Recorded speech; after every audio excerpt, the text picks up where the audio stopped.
With Phil stumbling drunkenly out of his bed, appearing in his head all the things he's wanting to be said. 90 minutes of Phil to Phil, with so much time to kill. He promised chill, but all he does instead is beg and shill. Streams online and straight away begins to whine, but all is fine as long as Shaz benign and doesn't step out of line. His content's immature for all to endure like fresh manure, but I feel sure he ran shooting feeling so insecure.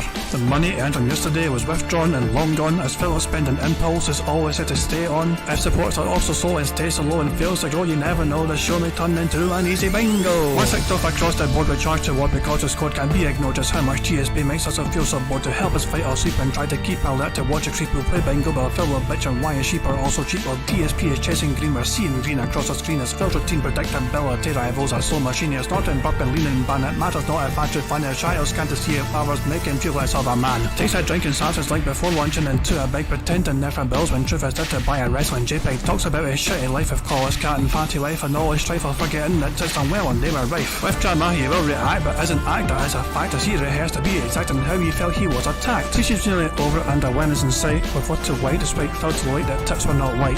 We'll say alright it is okay and now it's time for Phil to play, but first he'll say that tips will help from being off the other day. And with those words we win again. It's never if but always when the game is won. Thanks to that we made it to the very end.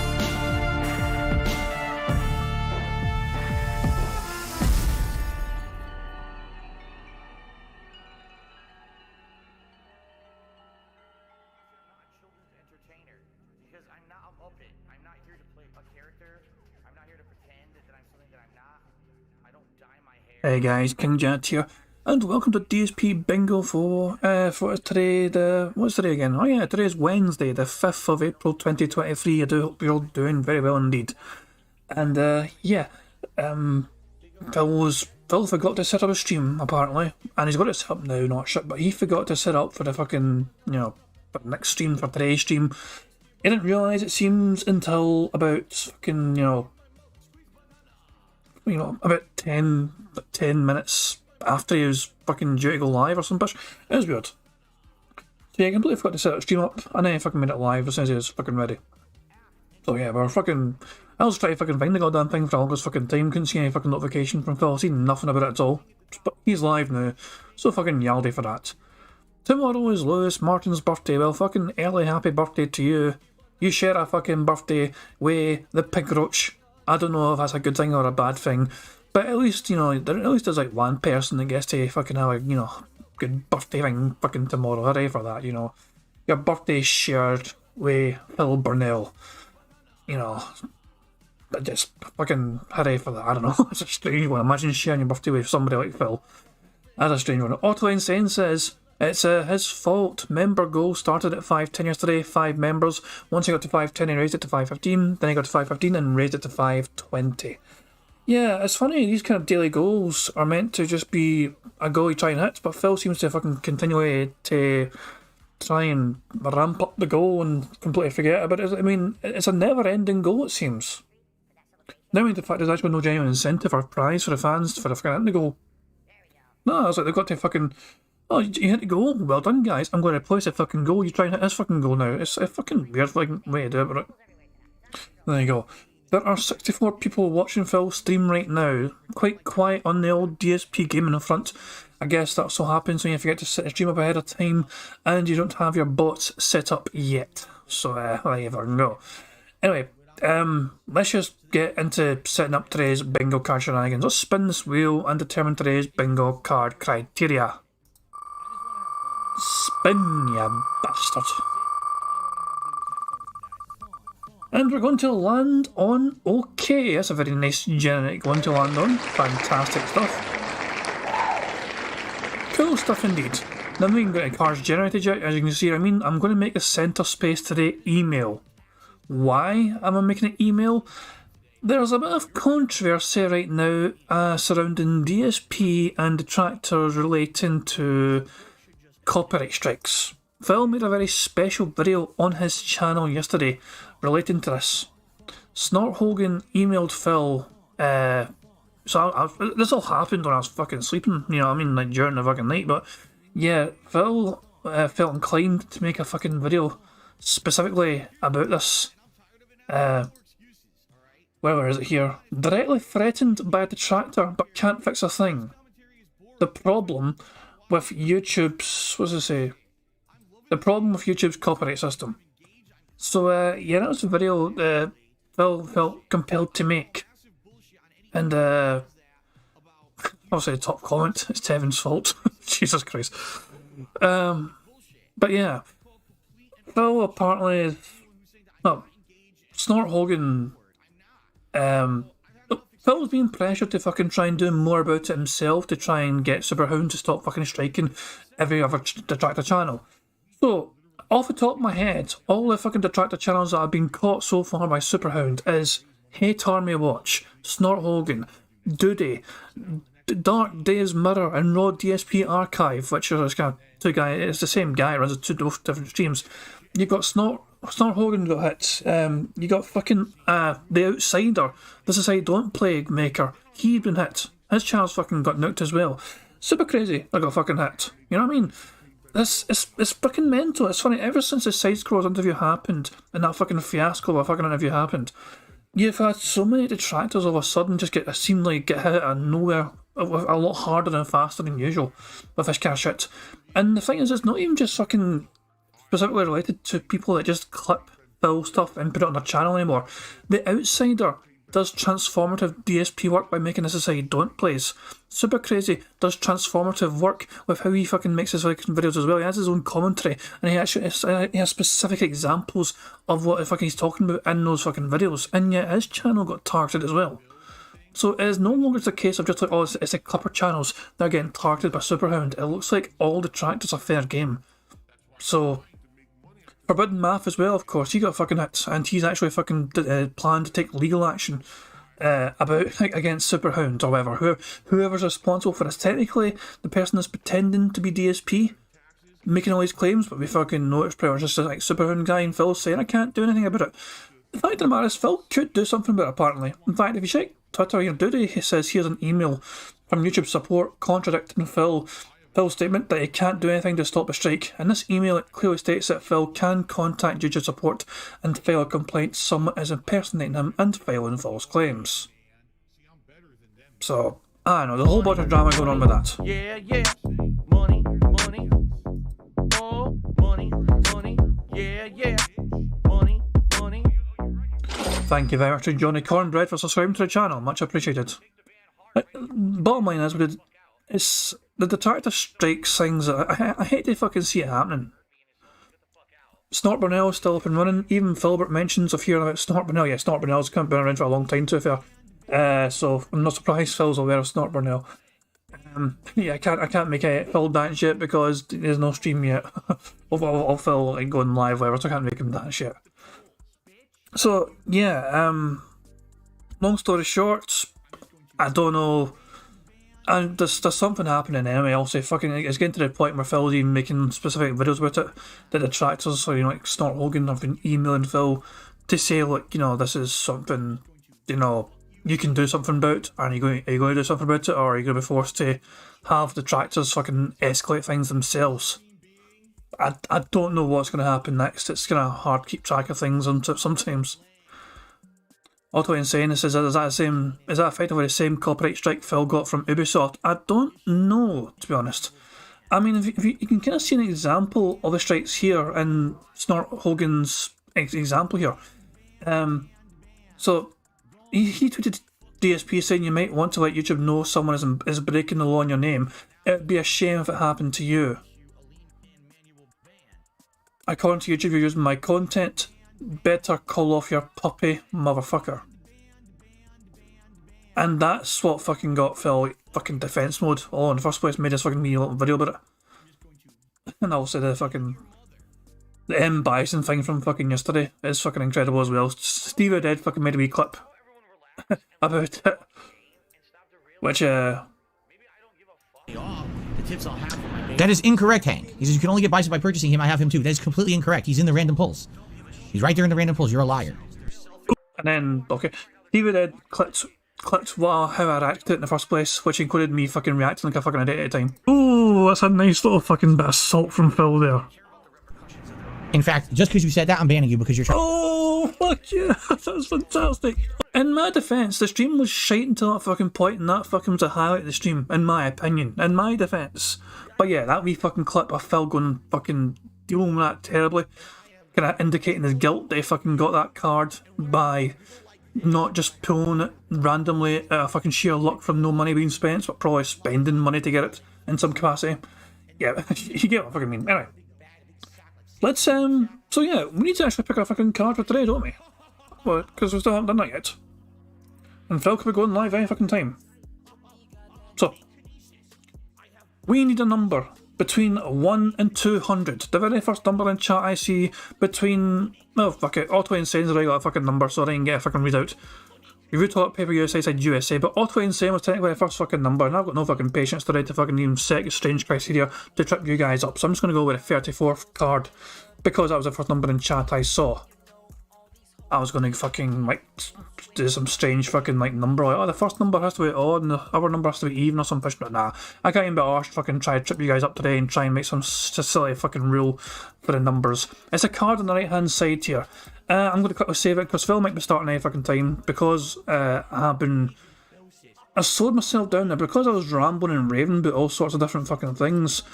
Phil could be starting any fucking time now, so I'm just going to quickly get the cards saved before I neglect, you know, save them. Yeah, yeah. Money, money. Oh, money, money. Yeah, yeah. Money, money. Thank you very much to Antos Pack for a super chat. It says, I got my overpaid taxes back today. Learn, Dave, learn. I get paid back. So here's a bit to add to your future bingo cards, mate. Thank you very much, Antos Pack. That's very much appreciated. So, yeah, congratulations on getting money back on your overpaid taxes. You know, that's good. It's nice that you fucking make sure you pay your dues, unlike fucking Phil Burnell, who never seems to fucking pay what he's meant to fucking pay.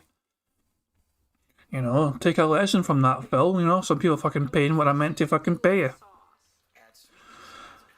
D-Dog says I can bomb without swaying the bingo. Fair enough, and D-Dog's got some nefarious scheme in mind which involves spoiling Phil and Mario related antics, so there we fucking go, right?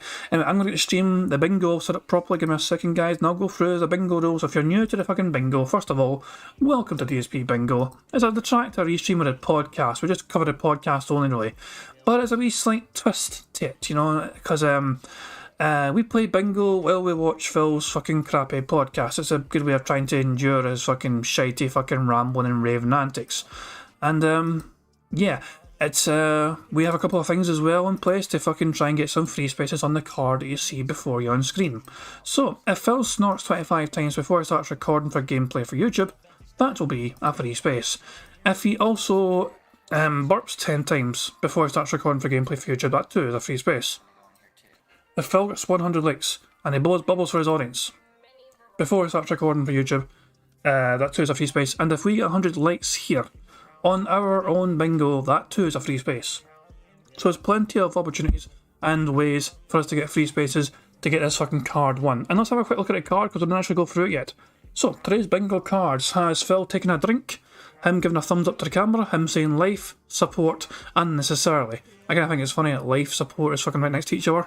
Phil streams these days are kind of often on life support until a whale turns up, but there you go. Then you got him discussing his family in some capacity, whether it's fucking Cat, whether it's Jasper, whether it's his parents, whether it's his cousin, whether it's a creepy uncle he had growing up. Any relation to his family or any mention of his family in any capacity, that's a tick on the card. They got him doing a wire a T-pose, him saying million, him being all defence mode, and him saying you know what I mean. What is defence mode, you might ask? Phil trying to fucking justify any sort of reason why he can or cannot do something is just defence mode. For example, Phil says he had to fucking lie about fucking getting a cat because, you know, he had to protect his family, or lie about getting married because he had to protect his family. Oh shit, Phil's going to start soon, better go through the rest of the card very quickly. Then I've got Phil saying okay, him bitching about him saying email, him saying tired, and him being toxic in general. The fourth row is Phil saying sound good, reality, Q&A, him leaning and ban somebody, and him saying time. And the final row is Phil repeating the same point constantly, him saying now, him talking about drama, him making an annoying T sound, for example, Twitter, or whatever, you know what I mean, or excited, and him saying you guys. That is a card of today's bingo antics. As you can see, Phil's going live right fucking now with a stupid fucking stream fucking podcast. So, anyway. I was going to say, Detail, you can do it, don't worry about it. So, remember guys, tag me in chat in chat in case I miss anything in the card. I don't try and miss things in the card, I just do sometimes because I am a stupid bastard. I can't help it. Bugs, bingo mechanics, nothing I could do, and all that jazz. 25 snorts, free space, 10 burps, free space, 100 likes here or there is a free space. If you get 25 out of 25 on this bingo card, one of you guys could actually win a prize, because I actually do fucking offer that for some reason, you know what I mean? But there you go. There's Romance Cat in the chat. You can fuck off now, by the way, and apologise to Anne, Romance Cat, by the best and BIT awesome. And Phil forgot to go live. Yeah, this is live. Phil's messed up his camera. Phil's a bitch. Yeah, he's really off. Stop here. Hello, everyone, and welcome to the Level 1 podcast. Where I wanted to do a jump scare, see if it worked. How you all doing today? Welcome to the show. Welcome to the show. Today is Wednesday, the 5th of... That was funny. Wednesday, the 5th of April, 2023. How's everyone doing today? I hope you're doing well. Welcome to the show. And my final consecutive streaming day of the week, coincidentally. It's been a very fun week. It's been a week full of variety and good stuff. And it's time to end it in a grand fashion. Let's put it that way. Because today is a giant day of Resident Evil 4 goodness. We've been playing Resident Evil 4 Remake for about a week and a half together now. And it's been a great game. It's been really, really one of the best-in-class examples of what a true remake should be.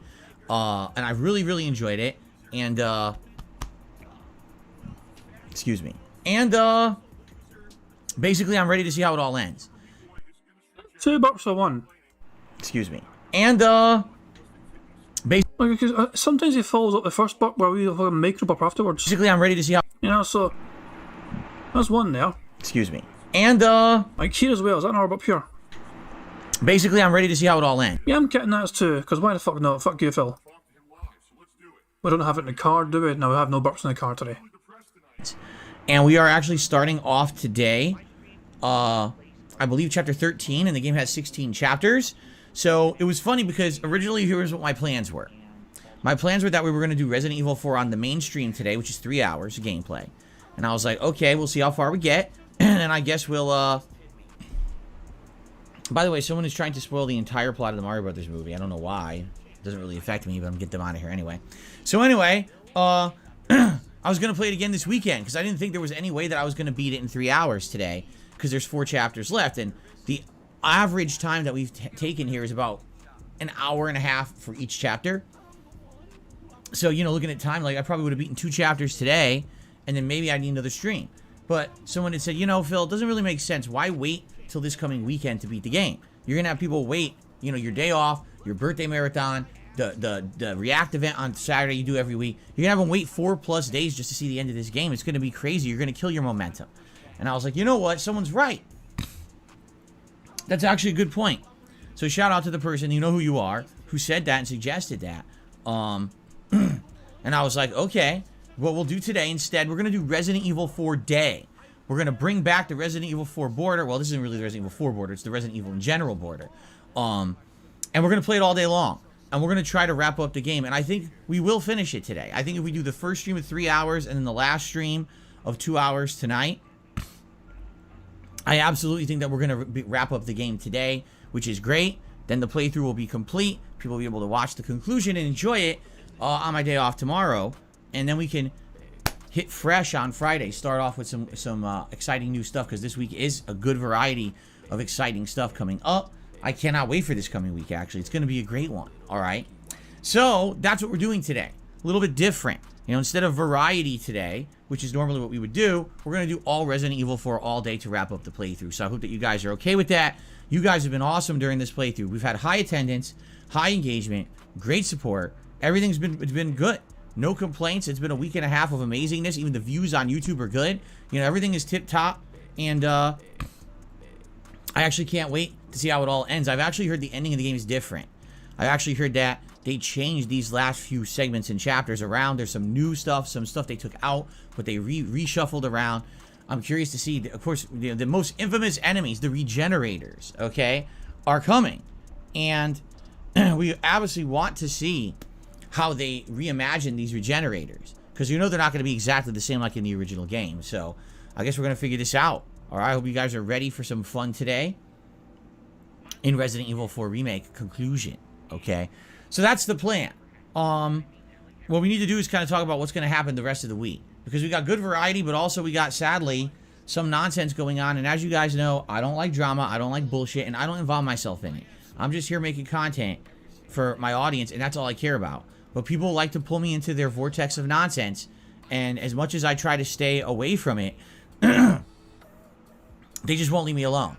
You know, and it's sad. It's sad that the internet allows this shit, but it does. So we got to talk a little bit about that today. I want you guys to know what's going on fully, and I want you to understand what's going on so that way if anything does happen in the next few days that's a negative thing towards this channel, we have backup plans and stuff in place, okay? Fair enough? Makes sense? Okay, so we'll talk about that in a sec, all right?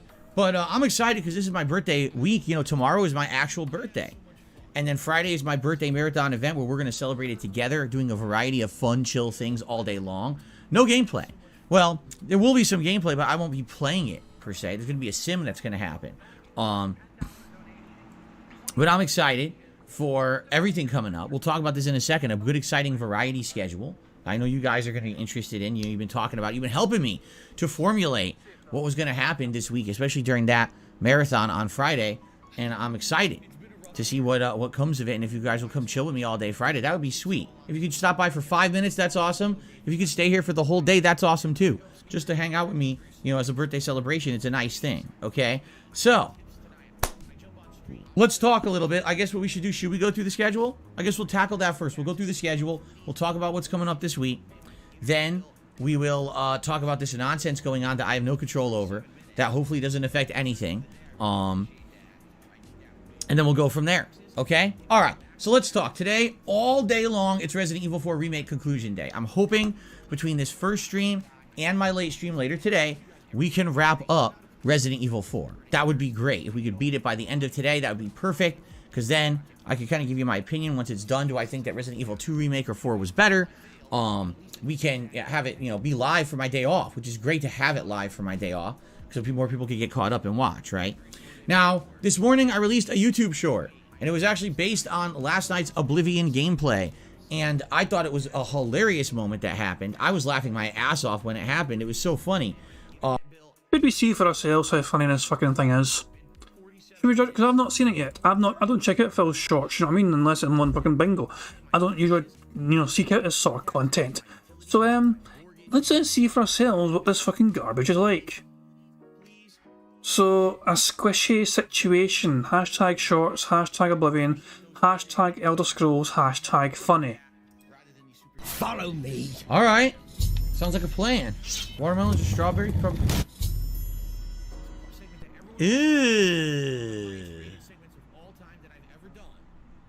Squishy. Wasn't expecting that. That was the fastest death I think I've seen in the game. Just instant squish. Just blink. Damn. So it says you gotta continue on by yourself. Damn, you heard the ew. Oh, man. This is sucker born every minute. Look at his body. Oh, God, look at his arm under. Ah! His arm. No, don't do it again. Oh! A second squishing. So, would you stop attacking? No, don't do it. Oh! Oh, no. Oh, come on. Lord have mercy. All right. No. All right. I've had enough. I can't keep watching this. Follow me. All right. Sounds like a plan. Watermelons or strawberries? And that was a shorts, you know. This fucking little person he was with got squished. And then he just stood there and watched it kept getting squished. Big fucking deal. I'm still waiting for the fucking part where I'm meant to laugh, Phil. Of course, Phil laughing at the misery of others, even in fucking fictional AI characters. Why am I surprised that you would fucking find that hilarious for other people to suffer? And again, it's just Phil. This is a Phil thing. Phil loves the misery of others. I hope you'll watch it. I don't want to spoil it because if I tell you what it is, it spoils the whole thing. So if you didn't see the YouTube short yet, it's live on the channel right now. Give it a look. I will also have another YouTube short later this week from some gameplay of Like a Dragon Ishin earlier this week where I was falling asleep on stream. So it's always funny to poke fun at yourself when something silly like that happens. And so you'll be able to see that later on in the week. Okay? Cool. Tomorrow is my actual birthday. And so tomorrow is a day off. It wasn't intended that way, by the way. Like, originally, I thought my day off was going to be like today, and then tomorrow would have been the marathon that I was going to do. But it just so happened that my actual birthday aligned with my day off. So, even though it's my birthday, it's not going to be an amazing day, I don't think. Because here's what's going on. I still got to run all my errands. It's my one day off a week. I got to go grocery shopping. I got to go pet supply shopping.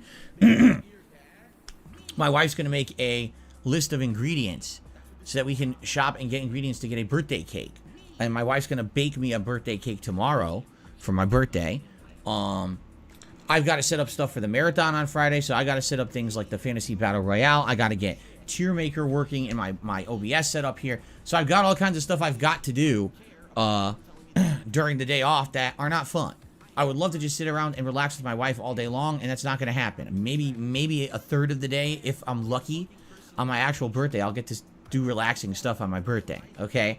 But that's my life. My one day off a week, I'm running around doing busy work, shit all day long.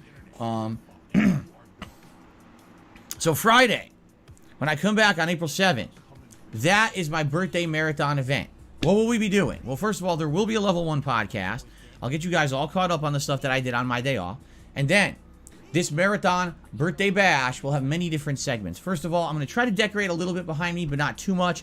I'm thinking maybe have like a balloon over here. Maybe have a couple streamers. Nothing crazy. Previous years, I had birthday weeks where my whole background was set up to celebrate my birthday. We're not going to do that this year. We're just going to have a few extra things, tossed on here for added show just for the day. Nothing too crazy or major, but at least something that looks a little bit festive, okay? So what are we doing on Friday? Well, let's talk. First of all, one of the main things we absolutely have to do is a gaming schedule update. I have not done one. Hold on, was that a steak burp in there? First of all, one of the main things we absolutely have to do is a gaming... I could have sworn I heard some kind of steak burp. Friday, well, let's talk. First of all, one of the main things we absolutely... Maybe I fucking mishearing it. I thought I fucking randomly steak burped during that. Somehow kept talking while I burped, but I guess maybe I was... I don't know, I'm really fucking confused. The fuck at me. Like, did he fucking manage to fucking get a burp out while he was fucking talking at the same goddamn time? Is he that fucking talented? have to do... I don't know, one more time just to fucking make sure I wasn't fucking going mental. On Friday, well, let's talk.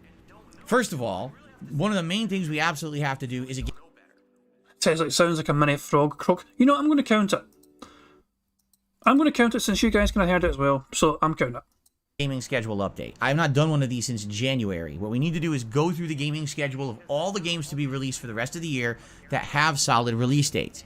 We need to look at each one and say, is this something that I'm interested in playing, that you're interested in seeing me play, talk back and forth a little bit, and determine, is this something that we want to add to my schedule to be played, okay? That's very important. We got to talk about that and get that going. All right, that's number one. And then, based on the new releases that we're going to pick out for me to play for the next several months, then we can figure out what other games can be played in there.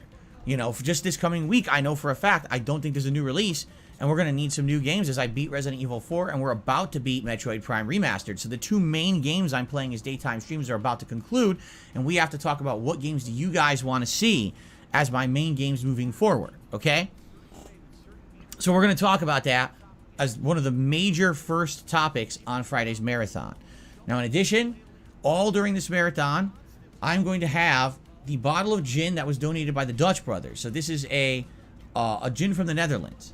And if we get a big contribution during the stream, just like we did during that Super Bowl stream 2 months ago, I will take a shot. So there it is again. I've been trying to stress this point so much here. Phil is once again stressing contribution, not tip. We know the criteria is going to be a tip. He's going to need $100 tip to fucking drink this fucking shot of gin. But he's not specifying tip. He's saying contribution in the hope of being able to trick somebody into giving her a $100 super chat. So he can then tell them, no, I'm not going to do it for super chats, I'm only doing it for tips. He has been non-stop saying contribution, $100 contribution. He is hoping to trick some gullible fan into giving him a $100 super chat, thinking he's going to get into fucking trick him into drinking through that, where he's not going to. He knows what he's fucking doing here. Don't get it fucking... No, he's not... This is not just fucking Phil just saying it for the sake of fucking saying it because he's not... No, Phil knows exactly what he's doing here. Because this worked before. Somebody gave him $100 super chat before to tell him to take a sip of gin. And he told him no. Because he's fucking doing it for tips only. So he knows exactly what he's fucking doing here when he says this. A gin from the Netherlands. And... if we get a big contribution during the stream, just like we did during that Super Bowl stream 2 months ago, I will take a shot of this gin. So I hope I don't get super duper sloshed. I'm going to do my best to not. I'll probably have some snacks and things available during the day for me to munch on if I need to try to negate the effects of this liquor. So I hope I don't get completely, you know, falling under the table here. All right. But in addition to that, there's much more coming on that event. So for example, we're going to be doing something I've never done before. Tier Maker rankings. So I'm going to set it up in OBS so that we can go to Tier Maker and we can actually do some fun interactive rankings together during the marathon. Yes, yesterday we brainstormed some ideas and we were talking about things like horror movie villains, video game horror franchises, fast food chains. We were actually just messing around, picking ice cream flavors, different things, and we're doing it like, wow, this would be fun. And I was like, man, I want to do it right now. I was like, dude, this is so fun. This would be so interesting and different and interactive with the audience because I know everyone's going to be saying, no, this is better. This is this rank. This is this rank. Put it here. That's better than this. And we're definitely going to have a lot of debate, I feel. But it's going to be friendly debate back and forth for all these rankings. So we're going to be doing some of that during the marathon as well. I know it's going to be a great time. I know it's going to be very fun. And I hope that you guys will join me for those segments because it's going to probably be more than one. I'm thinking we're going to do a few different tier maker things during the event. There's also going to be live birthday cake where I'm going to have a piece of the cake that my wife makes me on my actual birthday live on stream. And I'm going to be ordering food for a live meal for Feasting with Phil, The Tasteful Truth. That's the name of the new series, even though it's pretty much the same as the old Feasting with the King series. It's a series that I'm doing moving forward where we eat a live meal together. So we're going to be doing that as well. Also, there will be a Battle Royale match, a 30-man fantasy over-the-top rope Battle Royal in WWE 2K. So that's going to be fun as well. So all those festivities are happening during the course of the day. Now, with all that going on, That's our first bingo of the game because Phil said now. And because he said now, that's our first bingo. So fucking yaldy for that. These are happening during the course of the day. Now, with all that going on, will there possibly be some extra time for other things? Maybe. There very well may be. If there is, we'll decide what we want to do on the fly. It's going to be a more laid-back marathon style. It's not going to be, oh, we have to play this, then do this, then do this, then do this. It's going to be, let's just chill during the day. And we get to the fun things as we get to them. There's absolutely no rush. If we just want to talk for a while, we could do that. If we want to focus on one thing that we're having a ton of fun with, we'll keep doing it. That's the idea. It's supposed to be a relaxing celebration of my 41st birthday. So I hope that you guys will join me on Friday, if at all you can make it, here on DSP Gaming all day long. Now what I'm going to do is I'm going to take the content that I record during that day and I'm going to split it up. Some of it will be on DSP Gaming. For example, the Level 1 podcast, the gaming schedule update, and the Fantasy Battle Royale, all will be on DSP Gaming. But I'm going to take other content, for example, the tier maker, the birthday cake, the live meal, Feasting with Phil, that's all going to be on DSP Reacts. So it's a cool marathon because Whoa. So he's going to do a live stream on DSP Gaming for the entirety of the thing, but he's going to take DSP Gaming content and put it on his sister channel? That doesn't seem like it should be allowed, Phil, going by our own standards. So your DSP React people are going to get content they didn't pay for. Meanwhile, DSP Gaming people are not going to get content they fucking paid for. Yeah, I'm just saying it's a very strange way to fucking split the whole thing up, you know. It's just Bill's got a strange fucking semantics kind of thing where it's like, oh, you can't fucking have members cross over and carry over from one to the other. It doesn't matter if you're a member on DSP Gaming, you don't get to fucking do this kind of shit on DSP Reacts. I don't know, it seems like Phil is potentially going to confuse his fans here with this strange little fucking bullshittery going on. No, Shadow X says, imagine that his birthday gift is a channel suspension. It could fucking be, who knows? it's actually going to create content for both channels for variety purposes for the week. And I think that's going to be pretty neat to do. And I'm actually very excited to have that variety of content for you guys. Okay? So that's good stuff. All right? So that's Friday all day long. Then on Saturday, April 8th, we get back to usual. It's going to be DSP versus the Internet, my weekly live clipped reactions show on DSP Reacts. A fun 3-hour stream of me reacting to clips submitted by the members over there. I'm excited for that, and I hope that you guys will join me for that event. Last week, it actually went really well. I would say it was probably the best episode I've ever done, and every week it seems to be getting better and better. So I hope you will join me for that during the course of the day. And then on Saturday night, it'll be Like a Dragon Ishin here on DSP Gaming, continuing on as we head into the endgame story. We're finally there. We're heading into the final story areas. So I hope you'll join me for those. Then Sunday, it looks like it'll be the conclusion of Metroid Prime Remastered on the main stream, because we're in the end game now. We have like 5 of the Chozo artifacts left to grab, and then once we get those, it's the end of the game, the final segment, and then we're done. So it looks like we'll wrap that up. What the fuck's this super chat about? Craig on Sidecrawlers hinted he was going to do a segment on you tonight. I'm sorry, the drama queens you deserve better. They barely fucking mentioned Phil. Since the fucking interview they've had with Phil, they've fucking interviewed several different fucking people, they've had a variety of different shows, they talk about all sorts of different things. They talk to the fucking, like, director of Tetris or whatever, or the CEO of Tetris. You know, they've fucking interviewed other content creators, they've interviewed other fucking people, they've discussed so many different fucking things. And they randomly, arbitrarily seem to fucking have something to mention about. I don't know, I don't even know if it's fucking true. I've not heard anything about fucking Craig apparently fucking hinting he's going to talk about Phil in some capacity. I know, I mean, that's the same. The interview is still, say, fucking kind of a hot topic, you know what I mean? It was a fucking massive thing, the interview that fucking Sidecrawlers did. It's a 5-hour long fucking thing, and it's like, there's still potentially more content you could upload from that as a separate clip to the channel, for example. That's what we've been doing, Sidecrawlers. They've been fucking trying to pick apart the channel and uploading little bits here and there to fucking encode for people so it's more digestible for people. If they want to see certain segments, they go right there at the fucking, just a view on its own. But it's just fucking funny. It's like, as soon as like they hint at that, Phil's like, oh, they're using you, Phil, they're using you for fucking clout, not shit, and I'm so sorry you gotta fucking go through this. It's like, we don't even know what the fuck's gonna happen yet. They're fucking, we're assuming it's gonna be just some fucking random shit on Phil time. They could be fucking making a public apology for all we fucking know. Who fucking knows? But Jesus Christ, man. Someone is fucking dense, man, and just cannot be saved. There is no late stream on Sunday night because I'm taking the time to film private react videos for my patrons for the month. I have 2 people I have to film for this month. So because of that, well, only 2 patrons get fucked. Phil usually has like fucking 5, 6, 7 and all that shit, you know what I mean? So yeah. Tacos Allah says Craig did say he would address something tonight when someone mentioned DSP in their chat today. I guess we'll have to fucking wait and see what Craig's gonna fucking say about it then. Need to take the time away, but that is the only stream this month that I will not be streaming. It's the only time that I will not be doing the live streams. Every other, you know, moment that normally I'd be doing a stream, I'll be doing it. I know last month was weird because every week it seemed like I was taking a stream off because I had all this personal shit to do. This month, only the one time, and then we're back to normal. Meaning, Monday, Tuesday, and Wednesday this coming week, all gameplay for you guys. But the question is, what gameplay? And that's really what we need to answer on Friday during the birthday event. We need to sit down and look at the new game releases and look at other games you guys want to see me play. And my goal is during that marathon event on Friday, we determine the schedule moving forward for April. So we know what games will be the daytime streams, what will be the chill streams, what will be balanced until new releases come out. And then the new releases obviously will jump in and take priority. We need to work on that. All right. And I'm totally cool working on that with you guys. I hope you guys are ready for that.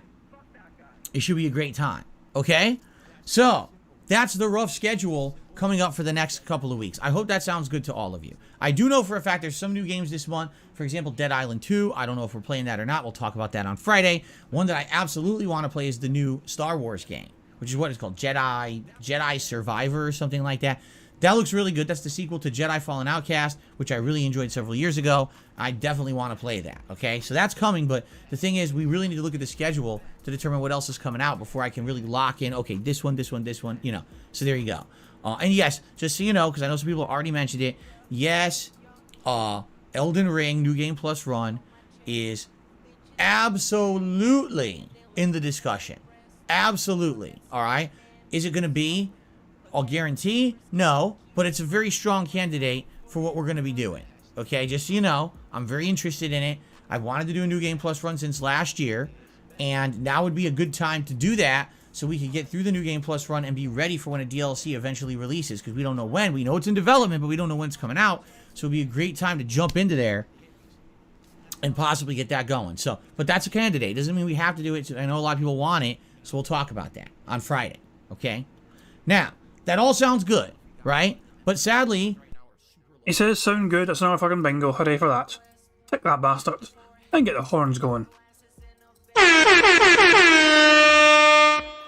Looks like we're about to get into the fucking segment where he talks about some drama shit. So, maybe we'll go 1.25 speed for this. Yeah, I'm going to 1.25 speed now. Now I have to say, well, as long as it happens. Money, yeah, yeah. Money, money. Oh, money, money, yeah, yeah. Money, money. Thank you very much to Brad Burney for the super chat. It says, Fallen Outcast equals Phil projecting again, lol. Yeah, I mean, Phil's the perpetual victim, always in his own little fucking sad story, you know what I mean? He's always going to be the victim, it's always everyone else's fault, it's never going to be his fault, you know what I mean? There's always someone else to fucking blame. So yeah, the Fallen Outcast forever and ever. The perpetual fucking victim. Oh, fucking good news, Jade's in Phil's chat, fucking talking about random shit. I cannot believe fucking Phil... There's a wee clip going about, guys. When Phil saw that Jade was in his chat and he was talking about Disney stuff, a lot of people fucking messed up on this thing. I missed it as well, to be honest. Ash, I don't even have it on Twitter. Hold on. Let me find this shit. You know, like hold on. I think it was just his podcast. Okay, I think it was just his podcast. This is worth finding. Trust me. Some of you guys might be aware of what happened. But Jade turned up. Right, let me look for the word. Walk.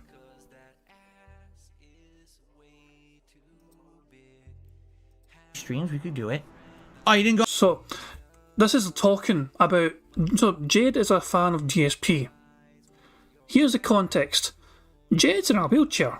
Like, literally, I know fucking we call Phil's fans like wheelchairs anyway, just because of fucking, like, you know moronic. But Jade is literally in a wheelchair.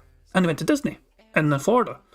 And he was asking, oh, did you go on rides and that shit, you know what I mean? And he wanted to know how Jade's holiday went. So Phil had this to say about it. So I don't want to do any React stuff on Friday, because we're already doing the clip show on Saturday. So in that regards, no. But maybe, if you like variety streams, we could do it. Oh, you didn't go on any rides, Jade? All right. That's all right. Sadly, you didn't go on rides, but that's okay. Hopefully you still had a good time, right? Did you walk around? Did you walk around? The guy's in a fucking wheelchair.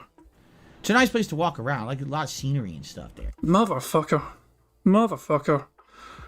The guy is a legitimate wheelchair user here. Jesus fucking Christ.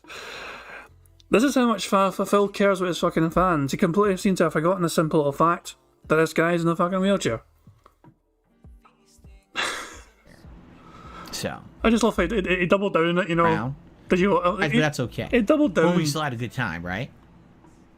Did you walk around?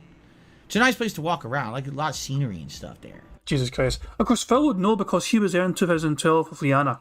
There's a whole fucking massive, like, list, a big vlog, you know, playlist made up of Phil going around Disney Orlando. Otto Sense says it's a really nice place to walk around. Yes, it is. Aye, it's a nice place for a stroll and a roll, yes. Prophet says, Phil sent him a can of Seattle air, he can walk now. Oh, fucking hooray for that. Politically says he got permission, that it's okay, he didn't go on rides though. Gee, I don't know, I just cannot believe that Phil said that about one of his fans he supposedly cares about, that he completely forgot the fact that he was in a wheelchair. You know, the guy is a legit wheelchair user. So, okay, I just had to fucking share that with you guys, okay? Now, looks like Phil's going to talk about the drama stuff now. We're at 1.25 speed, because fuck Phil in normal speed. Everp says, I can understand it as a mistake, as sometimes people misspeak, but this is DSP we're talking about. The fact of the matter is, he pretends to fucking... He's almost going out his fucking way to, like, seem to pretend to care about Jade and his fucking antics. And I think he does it purposefully for people that have, like, you know... He did it for Robin Wheels so much before Robin Wheels turned heel and fucking walked away. I was going to say walked away. That was a mistake on my part. I was just fucking using a turn of phrase. Robin Wheels rolled his ass away from the fucking DSP multiverse or whatever. You know, but you get what I'm saying though. it's it does it with Super Blind Man as well. You know what I mean? It's like he tries to get some clout, fucking being pally with people who are specifically fucking, you know, not able-bodied. You know what I mean? Super Blind Man, like fucking obviously he's a fucking, you know, pretends to be fucking tight with them, not sure, you know. And did you see that, Super Blind Man? Did you see that? Not sure, yeah. But he did it with Rob on Wheels as well, before Rob on Wheels got sick of Phil shit. You know, and Jade as well. He seems to fucking purposefully, you know, pick out supporters in his chat who are, you know, in need of, you know, who are handicapped essentially. You know what I mean? So now Rob on Wheels is gone. He seems to kind of focus his priorities on Jade. Jade is not necessarily a whale. Jade has given Phil. He's given him hundreds of dollars, not thousands of dollars, but Jade has given Phil's hundreds and hundreds of dollars. So he's not quite massive whale category, but he's still given Phil hundreds over the time he's been a fan. Like, I think it's like 600 odd or 700 odd. So it's still kind of weird though that Phil does give him a specific amount of attention. You know what I mean? Consider, you know, like more so than other fans would get that kind of attention. Like, you got a lot of regulars in Phil's chat you're looking at right now. You know, if you fucking just click on the chat and you see some of these fucking regular fucking names. Showtime is a fucking diehard fan, you know, and fucking who else? You got fucking Kagome and all that shit. But Jade seems to get special attention for some reason from Phil. It's a weird one, I know. It's just something kind of weird about it. Anyway, let's get on with the bingo and see what Phil's going to say about this fucking drama stuff. Now, that all sounds good, right? But sadly, now I have to say, well, as long as it happens, which I hope it does, and I hope that everything, you know, goes according to plan. But I have to talk about this today. I made a special video about it last night. Now I'd like to talk about it a little bit more in detail. Here's what's going on, everyone. As you know, there's a bunch of people on the internet who don't like me, and they love to take my content and re-upload it to their own channels with nasty commentary, with pretty nasty insults and things all over it, and they actually make bank doing it. It's not just, oh, we do it for a hobby. Fuck off, man. Of course Phil makes a bit of fucking money immediately. Jesus fucking Christ. I'm going to take off Toxic right fucking now. I'm going to take off Toxic right fucking now. Make bank. What bank? With pretty nasty insults and things all over it, and they actually make bank doing it. It's not just, oh, we do it for a hobby. A lot of these people are actually doing this as a thing. There's entire communities based around. Full disclosure, guys, this is a hobby for me. And yes, I mean, obviously, you guys, whatever fucking people give me, it certainly does fucking help me pay my own fucking things off. You know, I've like everyone else, I've got fucking bills to fucking pay and everything. But it's never a mandatory thing, though. It's not like some sort of DSP grift where I'm going to fucking withhold playing bingo until you guys fork up money. No, it's not even to do with that whatsoever fucking ever. I'm not going to guilt trip you motherfuckers into fucking giving me money. If you guys want to give me money, it's fucking a good thing. But none of my content's monetized. Like, every single video on my channel is demonetized. But it's not even demonetized, it's just not. I just don't. I have no monetization enabled whatsoever. I've never even fucking tried to monetize the fucking content. There's an option I have, but I choose not to use it. Could I monetize the fucking streams and content and all that shit in the videos? I could, probably. But I don't. This kind of deal, alright? And it's pretty sad that it's true, but it just is. Now, you guys know the truth is that I don't bother with it. I don't know who these people are. I don't talk to them. I have no association with them whatsoever.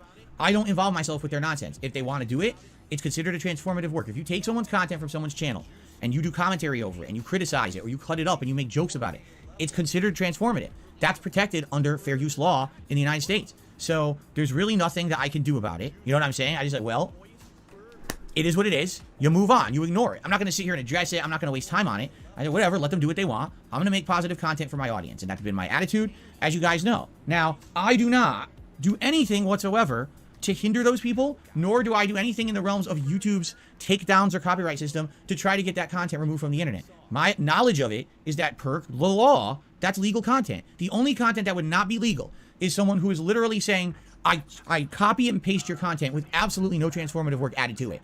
So if you are just ripping raw video off of someone's channel and re-uploading it to your own, you didn't talk over it, you didn't edit it, you didn't add any commentary or criticism to it, you just copy, paste, stole, that's illegal. So that's it. That's the only case where content like that would have any kind of liability on YouTube. Everything else should be protected under fair use law. And like I told you guys, I don't go after content.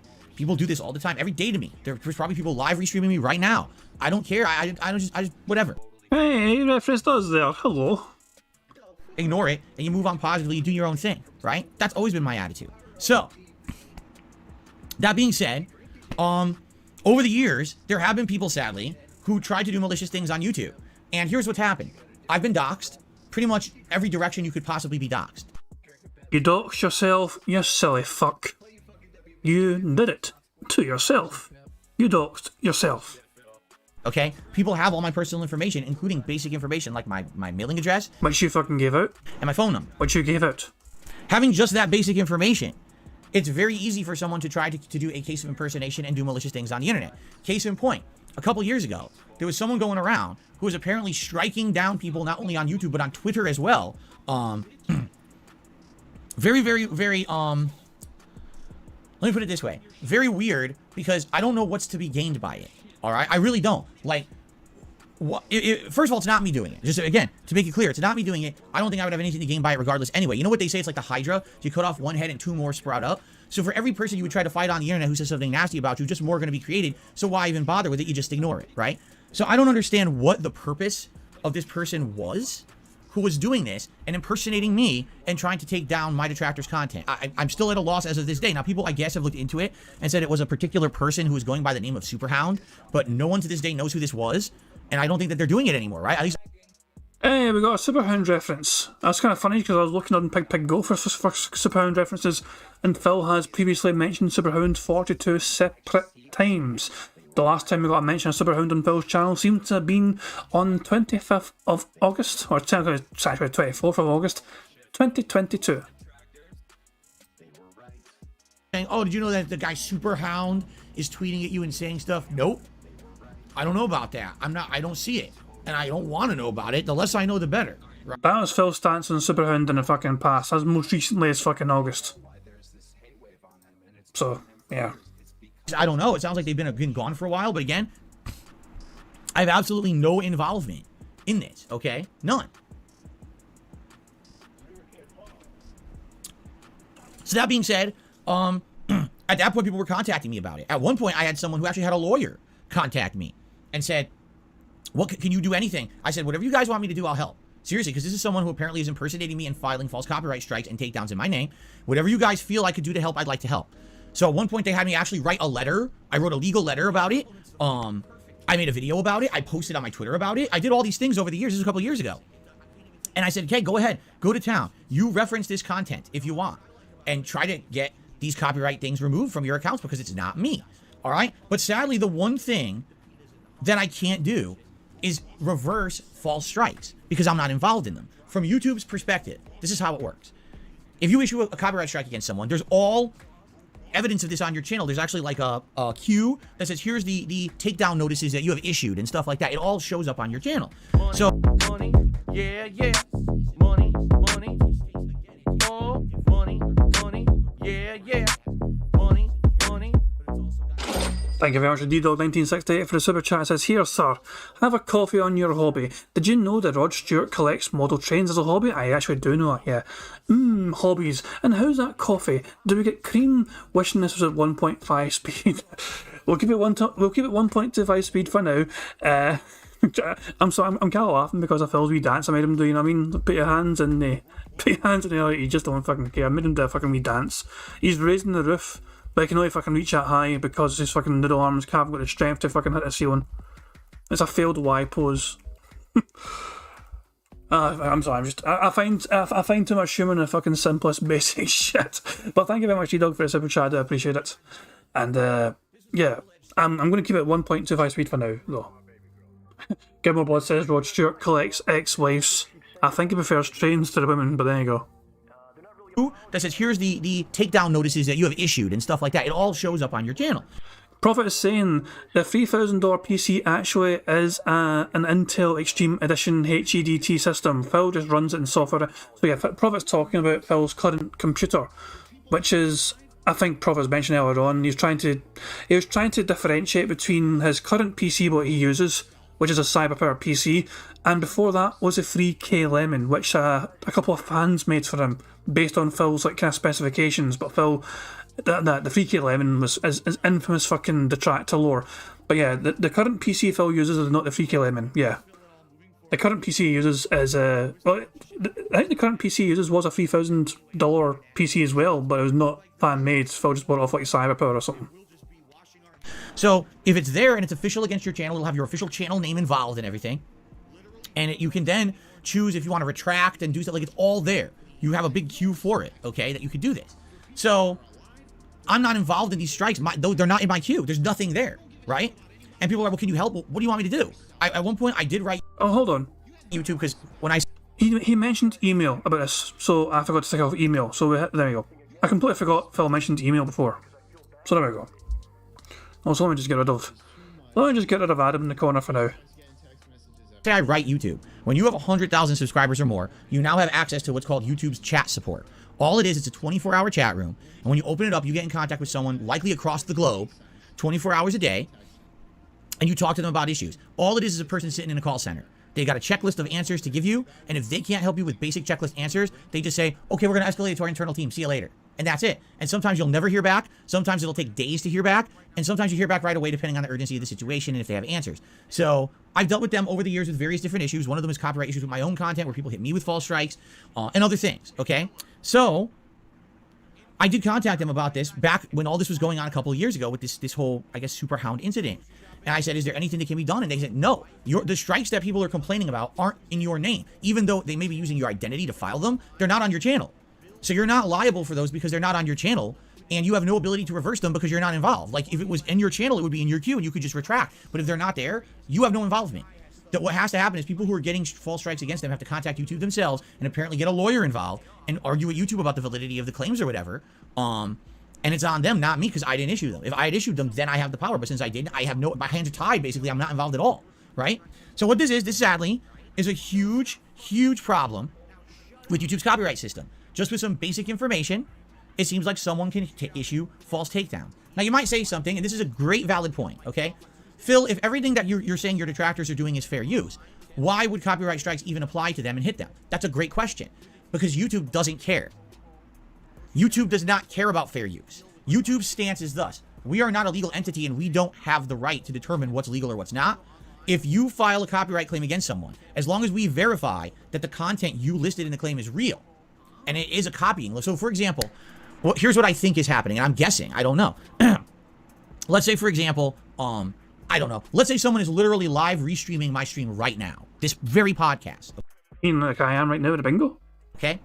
Likely what this person filing the impersonation claims is doing is they're looking and they're saying, well, look, for example, the intro to the podcast. That's something that I do every day, right? Money, money, yeah, yeah.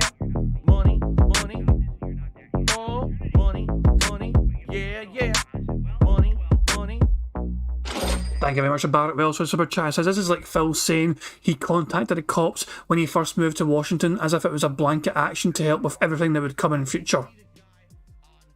I mean, he claims he did do that, and which is why the swatting wasn't as serious as it was. Like Phil apparently reached out to the local police force, in his area, because he's a YouTuber, and because he wanted to give him a heads up, because he's a fucking YouTuber, there's a possibility that this could happen. Phil has made his claim, and it would kind of explain the somewhat kind of measured response to the swatting when fucking just a couple of officers came out. They got told to come outside, and a fucking couple of them went inside and just checked the fucking shit, and it was like a welfare check. Yeah, it was essentially a welfare check, you know what I mean? But Phil claims that that was not as serious as it could have been because he made the preemptive move to alert the police that he is moving there and he's a YouTuber and it could happen. And if that is true, then it's interesting foresight from Phil to do that. Yeah, that's not a swatting then. Police would say that's not a swatting then. I mean, strictly speaking, no, like the police turned up. Phil was playing like Batman at the time, or some random Batman game, and like he paused and you can hear sirens outside. And as oh shit, I think we need to go outside, you know what I mean? And it's like, yeah, and he's fucking shouting, Liana, get outside, we need to go outside. And then you fucking heard cops come in just to fucking check the place, I was like, yeah, a bunch of gamer shit. And then they fucking left and that was it. And Phil laughed at it at the time and kept playing this fucking game, but later on that fucking day, Phil was like, you could have got me killed. I nearly died because of you guys. You guys could have got me killed. It was fucking incredible. The fucking 180 Phil did with it. You're saying, well, look, for example, the intro to the podcast. That's something that I do every day, right? And there's history that I'm the first person who ever had that intro. The only... Yeah, yeah. Money, money. Oh, money, money. Yeah, yeah. Money, money. Thank you very much to Meth Bear for a tip, £5 tip. And he says, Adolf Pigler speaketh thus. We must secure the we must secure the existence of my lifestyle and a future for tipping wheelchairs. These dents better go bankrupt for dear leader's birthday. I think it was probably going to happen. He seems very confident he's going to get some money for drinking Dutch gin. So yeah, I wouldn't worry about that. I think Phil's going to make some good money because it's his birthday. The birthday boy gets bank that day. So yeah, I wouldn't worry about that, Meffer. Thank you very much, Meffer, for the tip. Adolf Pigler speaketh thus. I was worried that you were going to fucking have something stuff in there. Yeah. Money, money. Oh, money, money. Yeah. Money, money. And thank you very much, Logan K, for the super chat. It says, Seattle and the surrounding areas are streamer-friendly places. A good number of streamers are there because they have procedures to prevent swatting. Yeah, it's actually quite a popular place for some content creators to go. And also, it's an area where there's usually kind of there's conventions and all that stuff as well. There's also a bunch of stuff happening which would suit content creators, a whole bunch of things for them to be socially interactive with other content creators. Always having sort of conventions and exhibits and all that shit happening, which Phil has nothing to do with, by the way, because he can't be arsed fucking doing anything about it because he's like, I can't do that, I might get fucking targeted and harassed. But yeah, I mean, Seattle for the most part I thought was kind of meant to be pro content creator. I don't know. It was just bizarre, Phil. The way Phil spun that day when the police came to do a welfare check. You went outside, the police officers came inside, you fucking heard them talking about gamer shit, and then fucking left, and Phil just got on with the fucking game, business as usual. And then Phil done a special video where he fucking turned it into victim mode. He was like, I could have died and all that shit, Claims is doing is they're looking and they're saying, well, look, for example, the intro to the podcast, that's something that I do every day, right? And there's history that I'm the first person who ever had that intro. I'm the only person who ever had it on the internet. I was the first person who broadcast it. So what they do is they probably reference, oh, look, DSP Gaming had this intro to his podcast 7-8 months ago, or however long it was. I think it was in the fall when I first started using it. Someone just used it on their channel. That's copyright infringement. Now, what YouTube should do, and they don't do, is have an actual human step up and review the claim and say, now, wait a minute. Just because there's a piece of content that was used 7 months ago, and then there was the same piece of content used on this channel 7 months later, doesn't mean it's copyright infringement. It could be fair use. It could be a piece of content they both were using for fair use. Why does YouTube just blanket say, oh, same content, this person before this person, copyright strike granted? It doesn't make any sense. There's no legality there. There's nothing. It's broken. And in fact, in reality, it's a gross misuse of copyright law, and in reality, it is a violation of copyright law. YouTube, on a daily basis, is violating American copyright law because their system in place doesn't work. What they need to do is actually have, I'm not kidding, hundreds to thousands of employees reviewing each copyright strike to make sure they're legit. They should have that because right now they're blanket issuing false claims. And here's what their opinion is. Well, it's up to you to clean it up because our system is insufficient. You clean up our system's messes. I know because I've gone through it myself. And why do I have to clean up your mess? Because your system doesn't work. I have to now go out of my way to fix your broken system. How does that make sense? You should have the correct system in place to begin with. But they don't. So they'll issue the false strike. Now you have to dispute it and try to get it cleaned up. And it's bullshit because when that strike's in effect, now your channel's in jeopardy. If you get multiple strikes, you could have your channel temporarily suspended.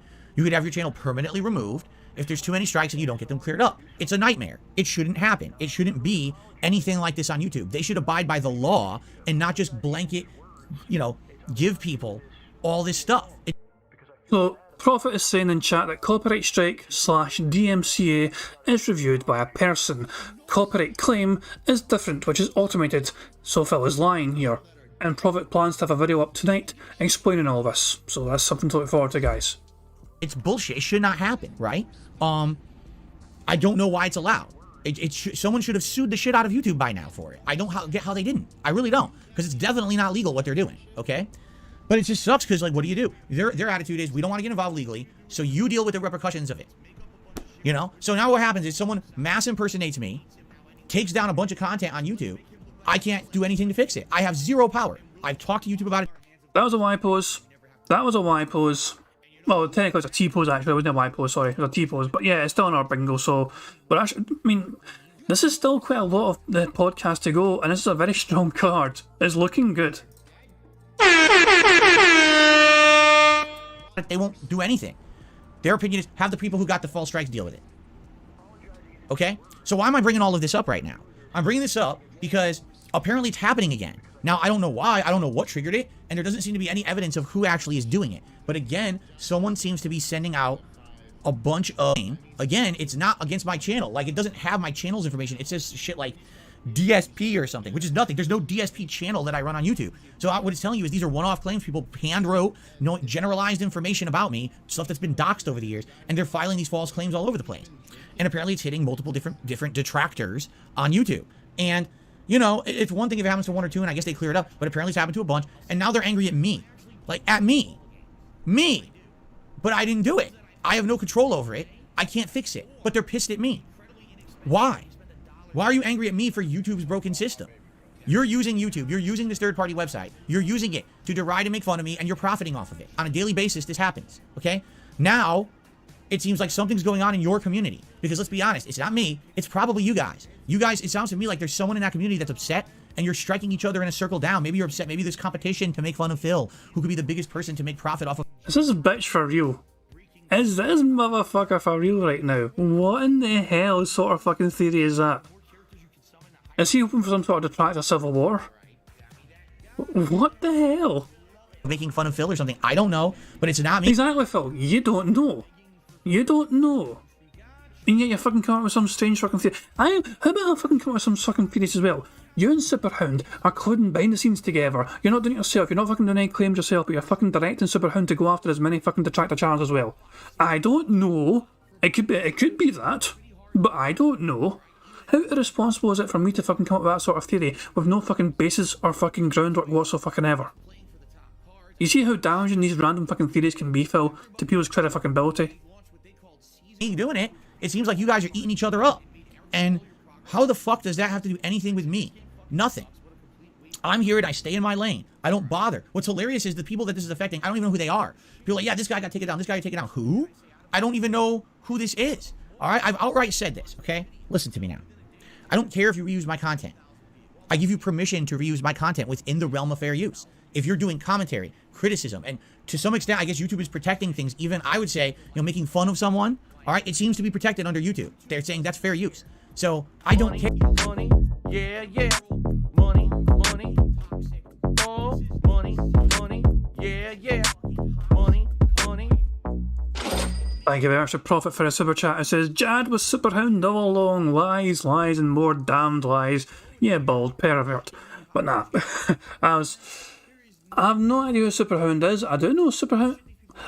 It's weird. I mean, what the worrying thing is for me in terms of Superhound is he's actually not going after just the Clipper channels anymore. Maybe I always thought it was easier to go after people like Kate Army and Start Hogan and Dudy and Aquatio because also they kind of regular on a daily basis. Often they were clipping Phil, things that Phil was doing, and usually it had no real commentary. You know what I mean? They just had a wee intro to the fucking video. You know what I mean? And they just showed the clip, and then that was usually the video. So I always thought those kind of things were easier for people like Superhound to strike down. But it's the fact that, lately, The Outsider and This Is How You Don't Play, that has been one of the most recent ones to have gotten taken down. Super Crazy as well does transformative DSP content, and that got taken down. So, it really, that's what I'm saying, it could be. I mean, it seems to fucking not be slowing down anytime fucking soon. Heather P's like saying, wait, he's saying we strike ourselves? Oh my god, new level of country. Well, Phil's random theory here is that, there is a detractor going against other detractors and trying to strike down detractor channels. Yes. Making fun of someone, all right, it seems to be protected under YouTube. They're saying that's fair use. So I don't care. Go for it. Have at it.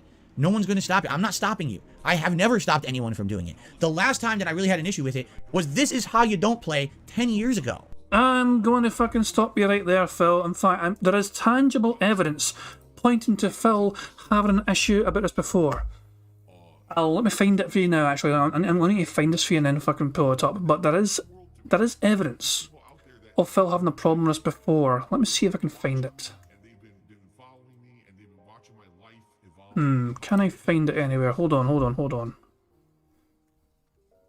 I'm still looking. It's not there. Where is it? I know I seen it earlier on today. Hold on. Where is it?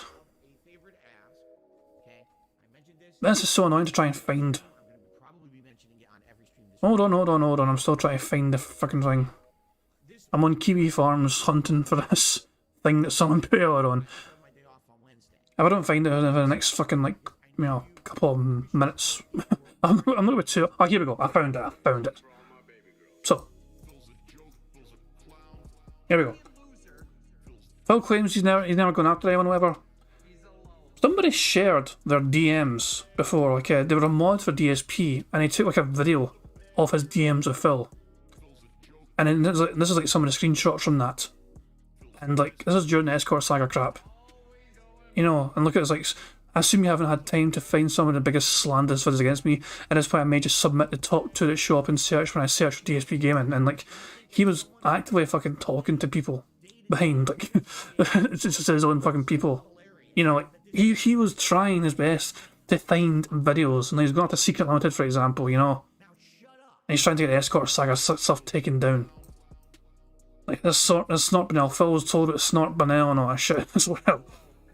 I actually submitted that one, and I'm waiting on an answer on how to proceed with it. Phil, this is what I'm saying, there's evidence of Phil submitting things. It's just funny, like, there's evidence here of Phil doing all this crap. So, yeah, I just thought I can't find that. Phil claims he's not done anything since, like, this is how you don't play stuff. There's evidence kind of pointing to the contrary where Phil has done things and tried to do things. So, yeah. I don't know. Phil has never debunked that. Phil has never been confronted with that kind of evidence, you know what I mean? But it's one of those things where he's got his story and he's going to stick to it. Everp's asking, has anyone ever confronted Supercook? How can you? Nobody knows who the fuck they are properly. It's kind of hard to confront somebody when you don't know who the fuck they are. There's theories as to who they are, but nobody actually knows for sure. I was upset about it because I saw the writing on the wall that if a lot of people started making fun of me and watching my content elsewhere than my channels, that I was going to lose out and not be able to make a living. Things have changed since then. Now I'm a full-time live streamer. I make my living on these streams more than anywhere else. I make more income on these streams than anywhere else, okay? So why would I care if I'm losing a little bit of ad revenue because people are doing those videos? And quite frankly, I don't think at this point, I think maybe 10 years ago it was different. The climate 10 years ago was very simple, okay? If you didn't watch on someone's channel, they got nothing out of it. That was the truth, because everything was about ad revenue 10 years ago. So if you were watching my content on someone else's channel doing it, this is how you don't play, my channel lost out on views and revenue, and it hurt my business. Why does Phil get a super chat saying 1,000,000% meaningful unique? Why do you say these things so often? 1,000,000% meaningful unique. Why do you say these so often? Now, of all those things in that username the person has, the million's the only thing on our card. Everything else is not part of our card today. Or if it was, it's already been ticked. Today, not so much. I don't think that people who watch that content that's making fun of me really care too much to watch the raw content here on the channel and support it. So I think it's two different audiences now. And that wasn't the case 10 years ago, but now it definitely is. So go at it. I give you permission. I don't condone anyone going out there and impersonating me and stealing my identity and doing these things. But what I'm telling you is, sadly, there's no protection against it, and I can't stop it. If I could, I would. I told you 2 years ago. Did he just say, I don't condone it? Channel content that's making fun of me really care too much to watch the raw content here on the channel and support it. So I think it's two different audiences now. And that wasn't the case 10 years ago, but now it definitely is.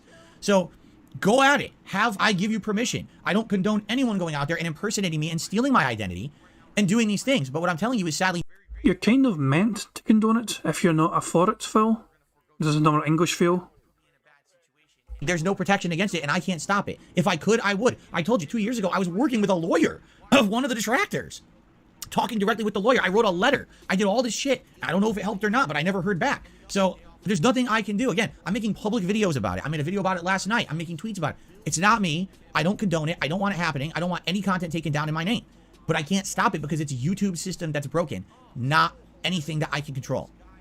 Why I'm bringing this up is, I got threats yesterday. I got threats from a detractor named Snort Hogan, who I don't know who the fuck they are. I've never heard of them before. I've never seen a piece of their content, nor do I care to.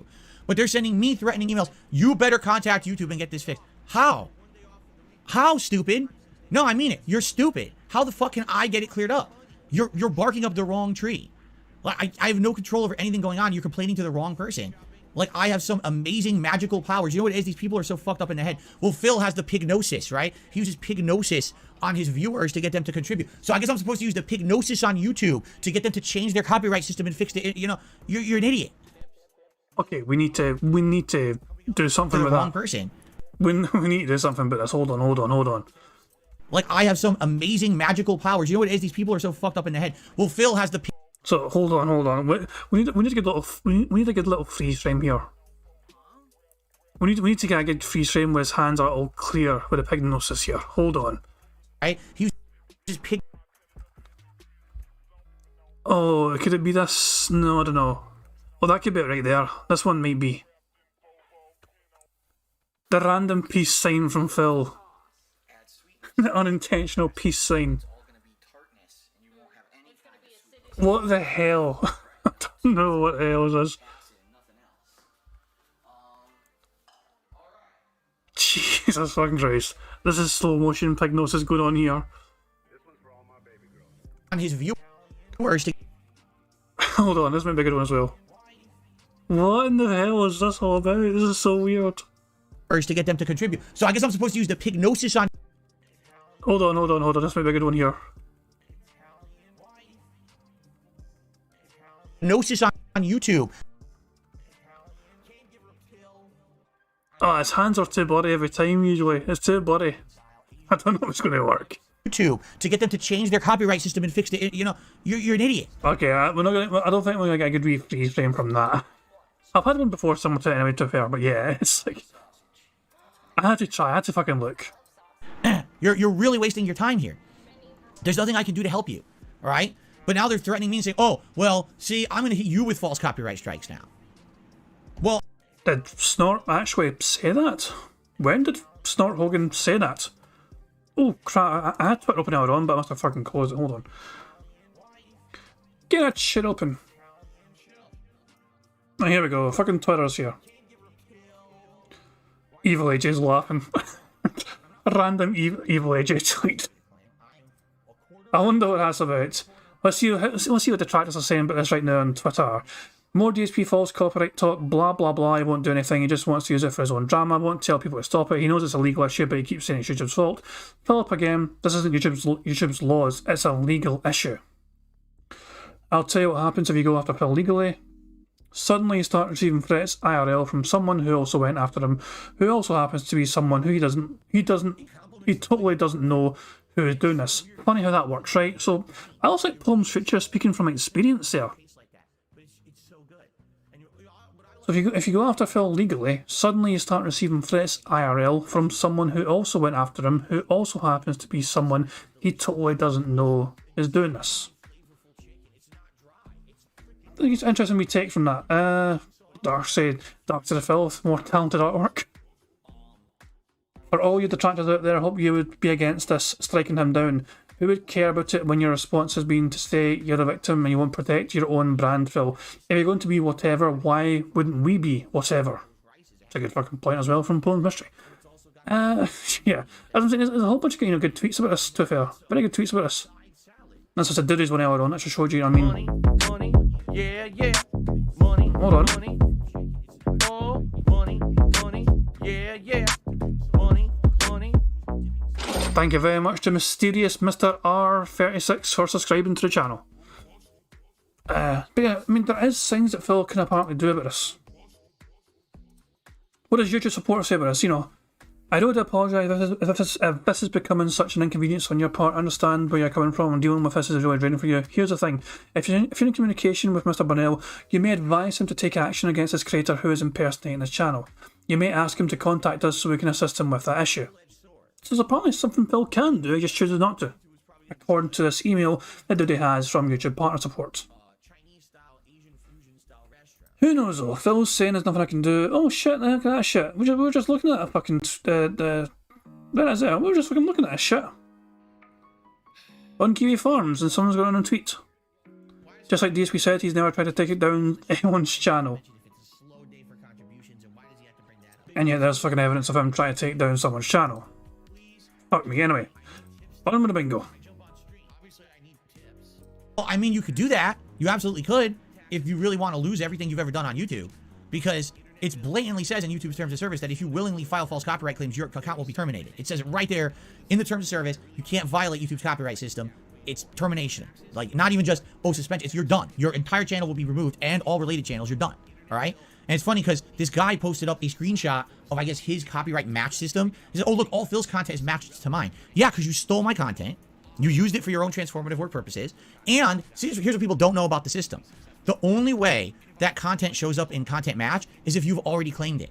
So all this proves is that this Snort Hogan guy already has issued copyright strikes against other people on the internet. So the thing they're complaining about that's happening to them, they've already done. That is not true, I think. I mean, hold on. No, that's not true. Because I know what you're talking about, and I've never done any claims against anyone, and I have that sort of screen on my channel. Hold on, let me see. Let me put up on YouTube Studio here. If I click on copyright. So yeah, here's my YouTube Studio page, right? Randomly out of fucking nowhere, I've got like, I must have included this in Bingo. Yeah, I included this in a DSP Bingo one time from the middle of March. Adam Krigler tells us how he really feels about Dark Side Phil. This is from Aquateal's channel. In fact, it's from Aquateal's channel because I used Aquateal's clip when I was on the Bingo channel. And like, because it's a copyright match, I could in theory tick this and like fucking do like actions. Like I can request removal and contact channel. I'm not going to fucking do that, of course. I mean, in terms of removal requests, nothing to see yet. I have not tried to take down any single fucking person ever because I have no reason to fucking do that.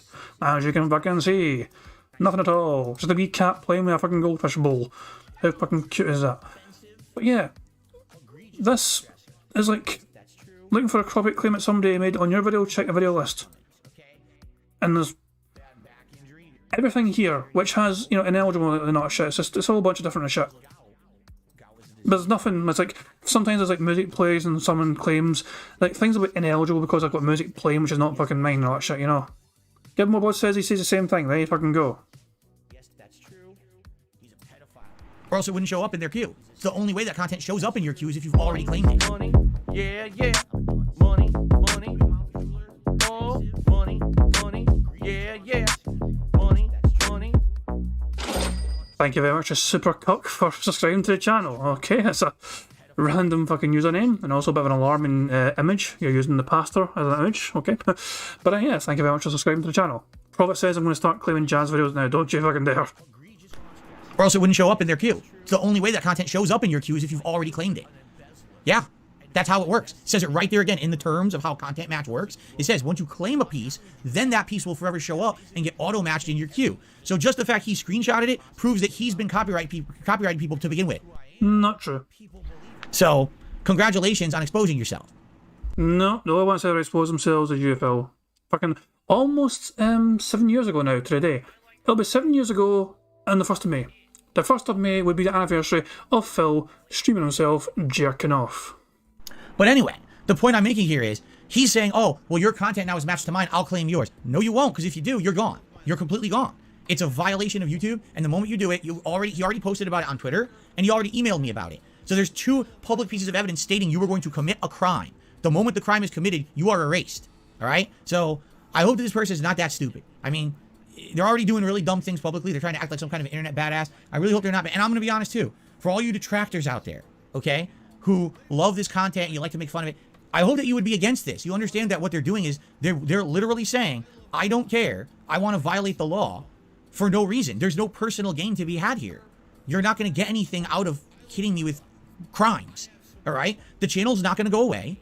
And no matter what happens to this channel, it's going to come back. It may take a bit to work with YouTube to get it undone, but it's going to come back. DSP Gaming is not going to get shut down because of false claims against it. It will always return.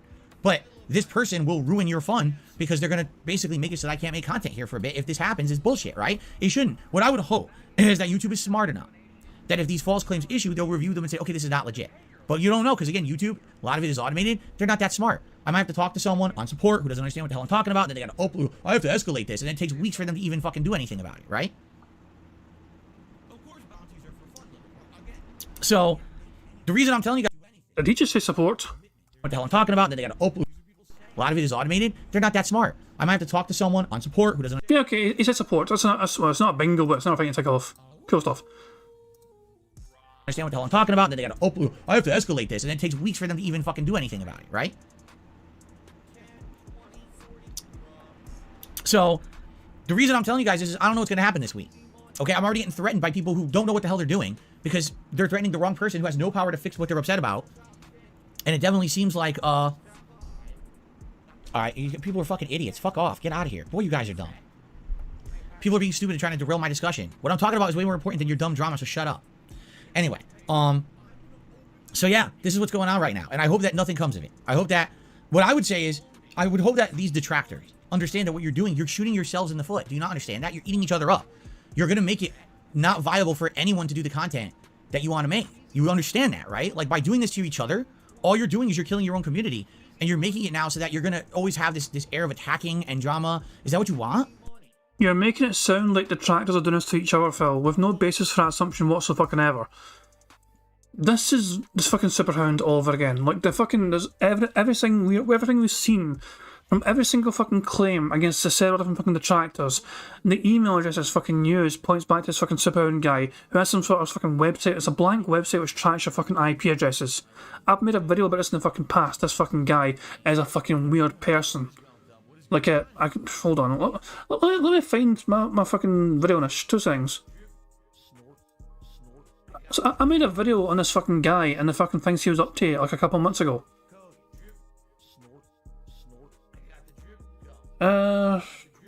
Is this fucking video here? It's not even. So, hold on, full screen. There you go. So, I'm basically saying do not go to this website IP logger. Some random fucker. Yeah, hold on, let's just see. Let's just get this up. They had this YouTube page, right? Out of fucking nowhere. A YouTube page called the Detractor Palace with over 24,000 subscribers turned up. And they fucking tried to make like a fucking, video buried in Aqua and all that shit. And they had a little website as well here, detractorpalace.yourgov.uk. This is Superhound antics. And this is from like a couple of months ago. This is a month ago even. This is the 15th of February. So yeah, it's a couple of months ago essentially. And Superhound, this is some of the stuff they do, you know what I mean? They fucking try and have a website which has really nothing on it, but they fucking have that website in place to try and get fucking IP addresses for everyone that fucking visits it, and they can fucking see who's who. It's a weird fucking thing. There's like they're willing to fucking spend money on getting some sort of random dead YouTube channel with thousands of subscribers on it to try and get some clout. And also, not much chaos. I don't think Detractor Palace even exists anymore. Like, if we search at Detractor Palace, is anything going to come up, or is it gone? Well, the fucking thing's still there. And I made one more video, I think, only, and that was it. And I thought, oh, that's 16 hours ago. It's a very recent fucking video. What the fuck? After nothing for a long time, they made something new. DSP gets caught lying about copyright striking Detractor videos. What the fuck? Don't, as I said, whatever you do not fucking click this link, guys. Do not fucking do it. I'm telling you, if you ever fucking visit this channel, ignore the fuck out of this link. Do not go there. I'm kind of curious about the fucking video itself though, so let's see what it says. By the way, I just realised if I fucking watch this fucking video on my stream, he might try and copyright claim me because I'm using his content. So I'm just going to go like still images instead. DSP got caught taking down Detractor videos. But that's not evidence of DSP caught taking down Detractor videos. The evidence of that is elsewhere. Like here, that's the evidence right here. Yeah, that's for fuck's sake. So what's he fucking saying here? DSP gets caught lying about copyright strike Detractor videos, blah blah blah blah. 43 views, fuck it, I can't, this, do not trust this source, do not trust this website, do not trust this fucking channel. Strange that I fucking all of a sudden uploading, from yesterday, after fucking months of nothing. Pretty fucking strange that. Anyway, I'm on a fucking bingo. Like, how do you not understand what you're doing is counterproductive to what you want to do, right? Right? It just seems to me like you guys don't get it. I mean, what are you doing? And again, coming after me is the most counterproductive thing you can do. If you hit me with false strikes and shit, and now I gotta spend weeks clearing them up, how does that help you? You're not gonna have any content to put out. You're not. You're literally gonna have nothing. So here's the thing. If anything happens, guys, I do have backup plans, all right? I have other YouTube channels. If those fail, I can go back to my Twitch channel temporarily. And we can fucking restream you from those sources. So it's not a way weeks out you fucking... Why does Phil think that if he Phil on the one, literally went from one sentence of Phil saying, what are you going to fucking do in weeks? And then for the next fucking breath, the very next fucking thing out of Phil's mouth is him talking about all his multiple fucking backup plans so he can fucking stream elsewhere on a different YouTube channel or a different website altogether, which is where we'd fucking just restream Phil anyway. If that fails, there's other avenues out there, okay? There are other streaming sites and uploading sites that I can try to set up accounts on and temporarily use, all right? They exist. It's not like this is the end of the world or anything. If something happens to DSP Gaming and somehow I get hit with a bunch of false strikes that aren't legit and it takes 2 weeks to clear them up or whatever it is, I have other places that I can put out content, okay? But you got to understand, just because one thing happens, you could get to the next thing and then the next thing. You see what I'm saying? So it could stupid, what do they call it? A domino effect. And I'm hoping that it's not a domino effect. I'm hoping that we're in a situation where it's not going to be like that at all. It's just going to be a situation where it just goes away because these people realize what they're doing is stupid and they're all hurting themselves. I mean, I don't know what else to say. You're barking up the wrong tree. You're not helping your case by doing this at all. You're helping no one. You're actually hurting yourself further by threatening me because I can't do anything to help you. You know what I mean? It's like going next door and saying, listen, I desperately need milk. Okay? Well, I don't have milk. I can't help you. Well, I'm going to burn down your house then. Wait, what? But I don't have milk. I can't help you because I don't have the milk to help you. Well, I'm just going to burn down your house then. Okay, I guess, but you're still not getting your milk.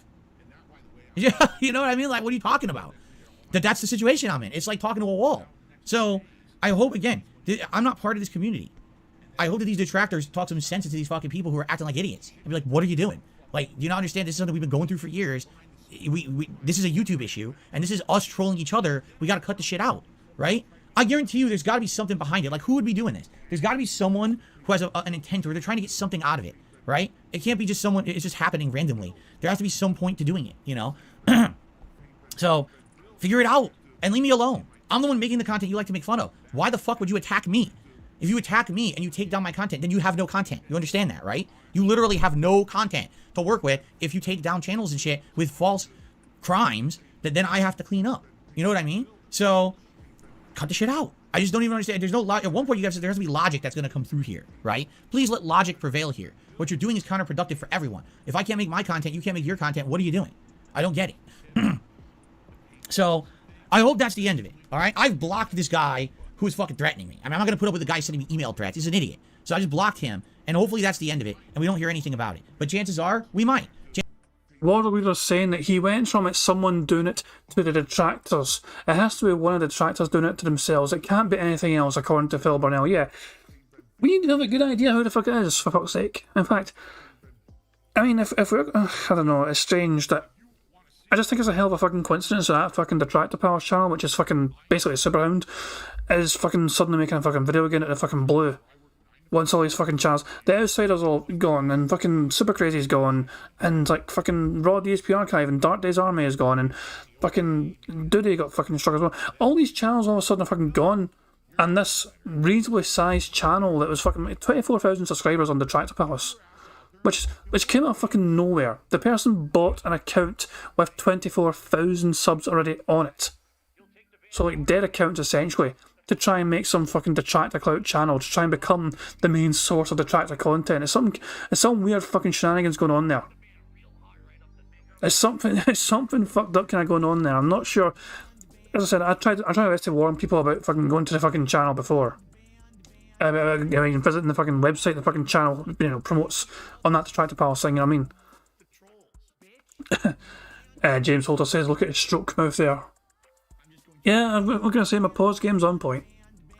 Bartwell says his Phil's defence is sticking his fingers in his ears and going la la la la la. Pretty fucking much, yeah. Otto Insane says, convince me that isn't an Indian company doing strikes on Phil's behalf for a pittance compared to getting them done in the US. I mean, it's possible that email address that's used against fucking most detractors is some sort of Indian domain. But, fuck knows. You know what I mean? You can set these things up anywhere. Chances are someone might be stupid and break the law and try to hit me with false strikes. I would hope YouTube's smart enough to not grant them. Obviously, the content that they're going to claim me for is content that was on my channels first. You guys got to remember something. I archive everything. So all of my content, every stream, right? Every stream, okay? Every video is archived here on the channel. Even if you can't see it, all my streams are privated. So I have evidence that everything I've ever done, I did first. There's no one out there who can claim, oh, I did that content before Phil and he restreamed to me. That's not possible. I own all the content. It's all here archived on my channel. I have the evidence. The problem is I might have to if they're hitting me with false strikes and YouTube's stupid, then I might actually have to like say, hey, here's the situation, clear it up, and they might take a while to clear it up. But, you know, obviously, I don't want the channel to go away. I don't want the channel to be suspended for something I didn't do, because these people are nuts. All right? I hope that they fucking wise up. I mean, it's stupid. I can't believe I'm getting threatened by people. I'm like, what the fuck are you threatening? Of all the things you don't like me for, right? Do something that's going to benefit you and profit you. Make profit to you. What you're doing is literally saying, oh, look, I don't like Phil. Let me blow my own foot off. Okay, if that's really how you want it, you know? So I'm sorry I even have to bring it up and explain the situation, but whenever something like this happens, I want to let you guys know ahead of time what's going on, just in case anything happens. And if it does, you know what's going on. If you see a DSP Gaming show suspended or gone in the next couple of days, it's probably because of the bullshit. I got to deal with it, right? And then I got to realize, what am I going to do? You know, I have backup channels, I have Twitch I can go to, and I can maybe try one of these third-party sites temporarily until I get the bullshit cleared up on YouTube. But it might take a while. I don't want this to happen. Obviously, this is... In theory, not that I'm trying to actively encourage anything, don't get me wrong, but imagine if someone took Phil's React show from Saturday that he's planning, and like, if Phil's streaming, reacting to other content, which is obviously content originally on other channels before Phil even showed on his channel, couldn't a Superhound type character go against Phil into his live stream from Saturday? And also all the content he then uploads from that day, because he is fucking reacting to older channel stuff from elsewhere. Using Phil's logic here, people can go after him for reacting to content from other channels which are originally on their channels. I'm using Phil's own logic here. It's strange that it fucking is. There's nothing I did wrong. I literally am not involved in the situation. These people are trying to drag me into their own vortex of toxic nonsense that I'm not involved in, that I don't want to be involved in, all right? But now you guys knows what's going on, all right? Now you know the situation, so hopefully nothing comes of it. Hopefully these people wise up and they stop with the harassment and the bullshit and they just cut it out, because, I mean, it's the dumbest thing you could possibly do. JR is asking, if DSP Gaming gets copyright strikes and then streams on another channel, isn't that a version of Banevade? I think that's only if it stays on YouTube. I think if he specifically Banevades on YouTube, that is not allowed. But he can also go elsewhere to a different platform because of a different fucking business and company. I can't imagine where they think they're going to benefit from it. Okay, so that being said, I hope that I can finish Resident Evil 4 today. I hope that Friday is an awesome birthday marathon. I hope we have our usual DSP React stream and all gameplay this week. I hope we can determine on Friday what... Auto Insane since it says he thinks they think Phil said tired there. Hold on. I did wrong. I literally... Well, let's just make sure Phil didn't say tired. Shit, I got to deal with it, right? And then I got to realize, what am I going to do? You know, I have backup channels, I have Twitch I can go to, and I can maybe try one of these third-party sites temporarily until I get the bullshit cleared up on YouTube. But it might take a while. I don't want this to happen. Obviously, there's nothing I did wrong. I literally am not involved in the situation. These people are trying to drag me into their own vortex of toxic nonsense that I'm not involved in, that I don't want to be involved in, all right? But now you guys knows what's going on, all right? Now you know the situation, so hopefully nothing comes of it. Hopefully these people wise up and they stop with the harassment and the bullshit and they just cut it out, because, I mean, it's the dumbest thing you could possibly do. I can't imagine where they think they're going to benefit from it. Okay, so that being said... I don't think he said tired. I don't think he did. And I've counted that burp already.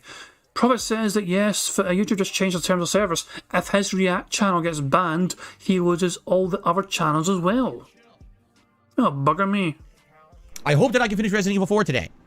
I hope that Friday is an awesome birthday marathon. I hope we have our usual DSP React stream and all gameplay this week. I hope we can determine on Friday what we'll be playing for the rest of the month. I hope that all this happens and goes down without a hitch, but there's nothing I can do about that. Okay? It is what it is. You know, when you use a website, business website like YouTube, you're beholden to their methods. And again, if they're dumb enough to do anything, you know, and someone contact YouTube ahead of time, there's no point. Do you not understand everything I just explained? YouTube has a call center. When you contact a call center, you're talking to someone who sits in front of a list of instructions, a checklist. They have no power to do anything, nor do they even understand what you're talking about.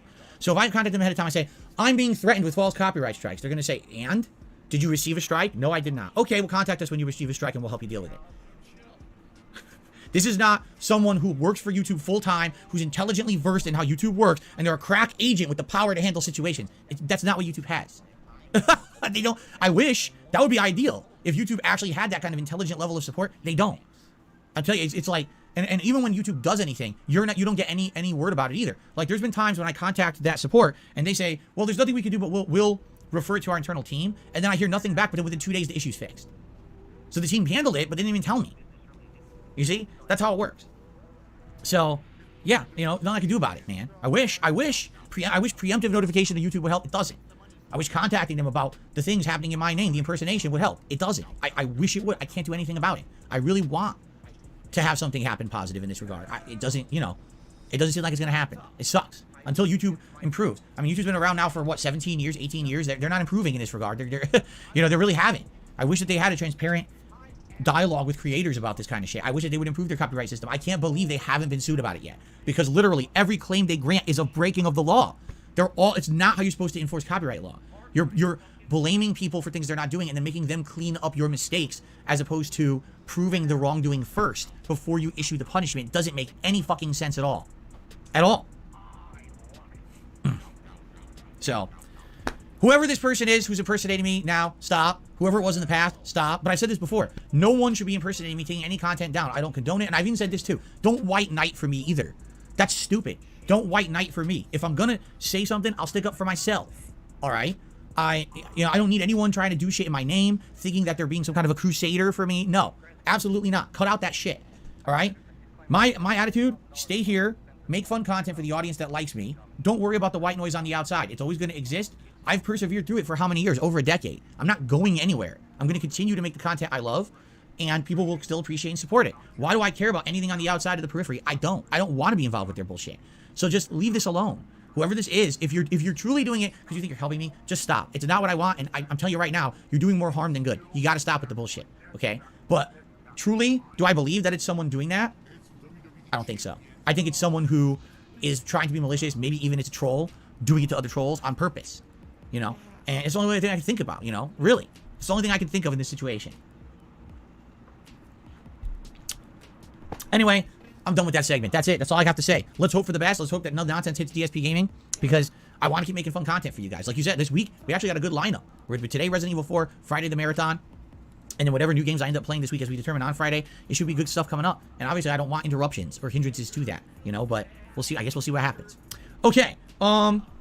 So that's that.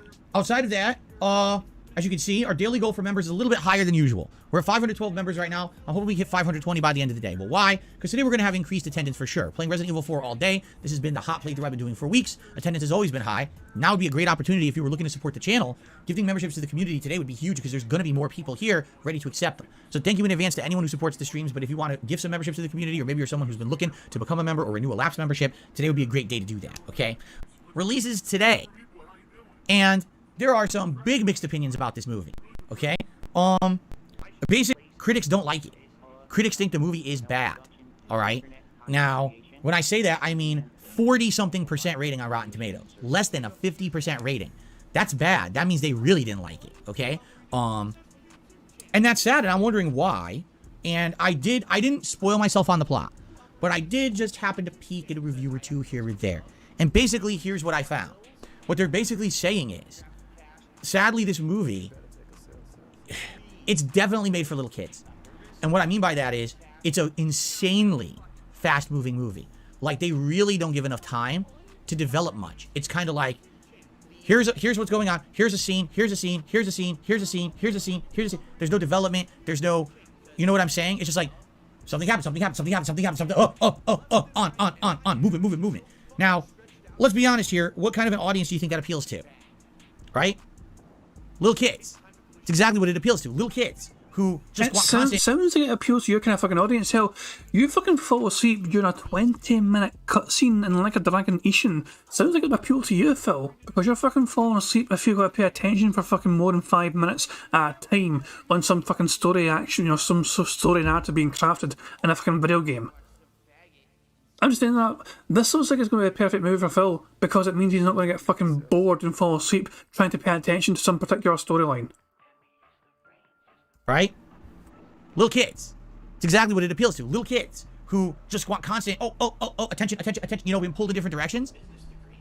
And it's constant jokes, constant quips, constant one-liners, action, one-liner, action, one-liner.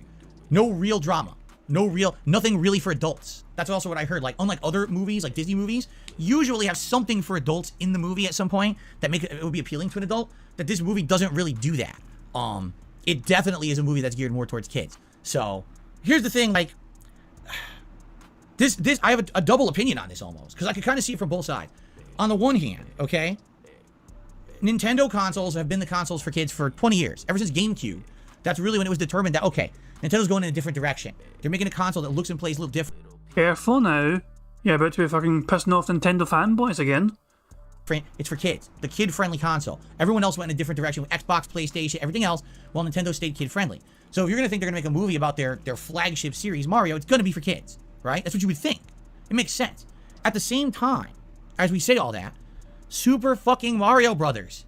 It's from the late 1980s. Actually, the mid-1980s if you're talking the original Mario Brothers. And then the late 1980s for Super Mario Brothers. It's a franchise that's been around for, 40-some years. Most people who want to see the Mario Brothers movie are probably nostalgic about Mario Brothers in some capacity. Whether it's you played the originals, you played the ones on GameCube, you played the ones on Wii, you played the ones on Wii U, you played the ones on Switch. You've played a Mario franchise at some point, and you're feeling nostalgic. Now, it's also probably a great movie for those people to take their kids to. But you should obviously have something in the movie for fans of Mario besides it's just the characters from Mario. You know what I'm saying? Like, have some adult references, some drama, some things in there that's just not, quick, funny, joke, one-liner, action.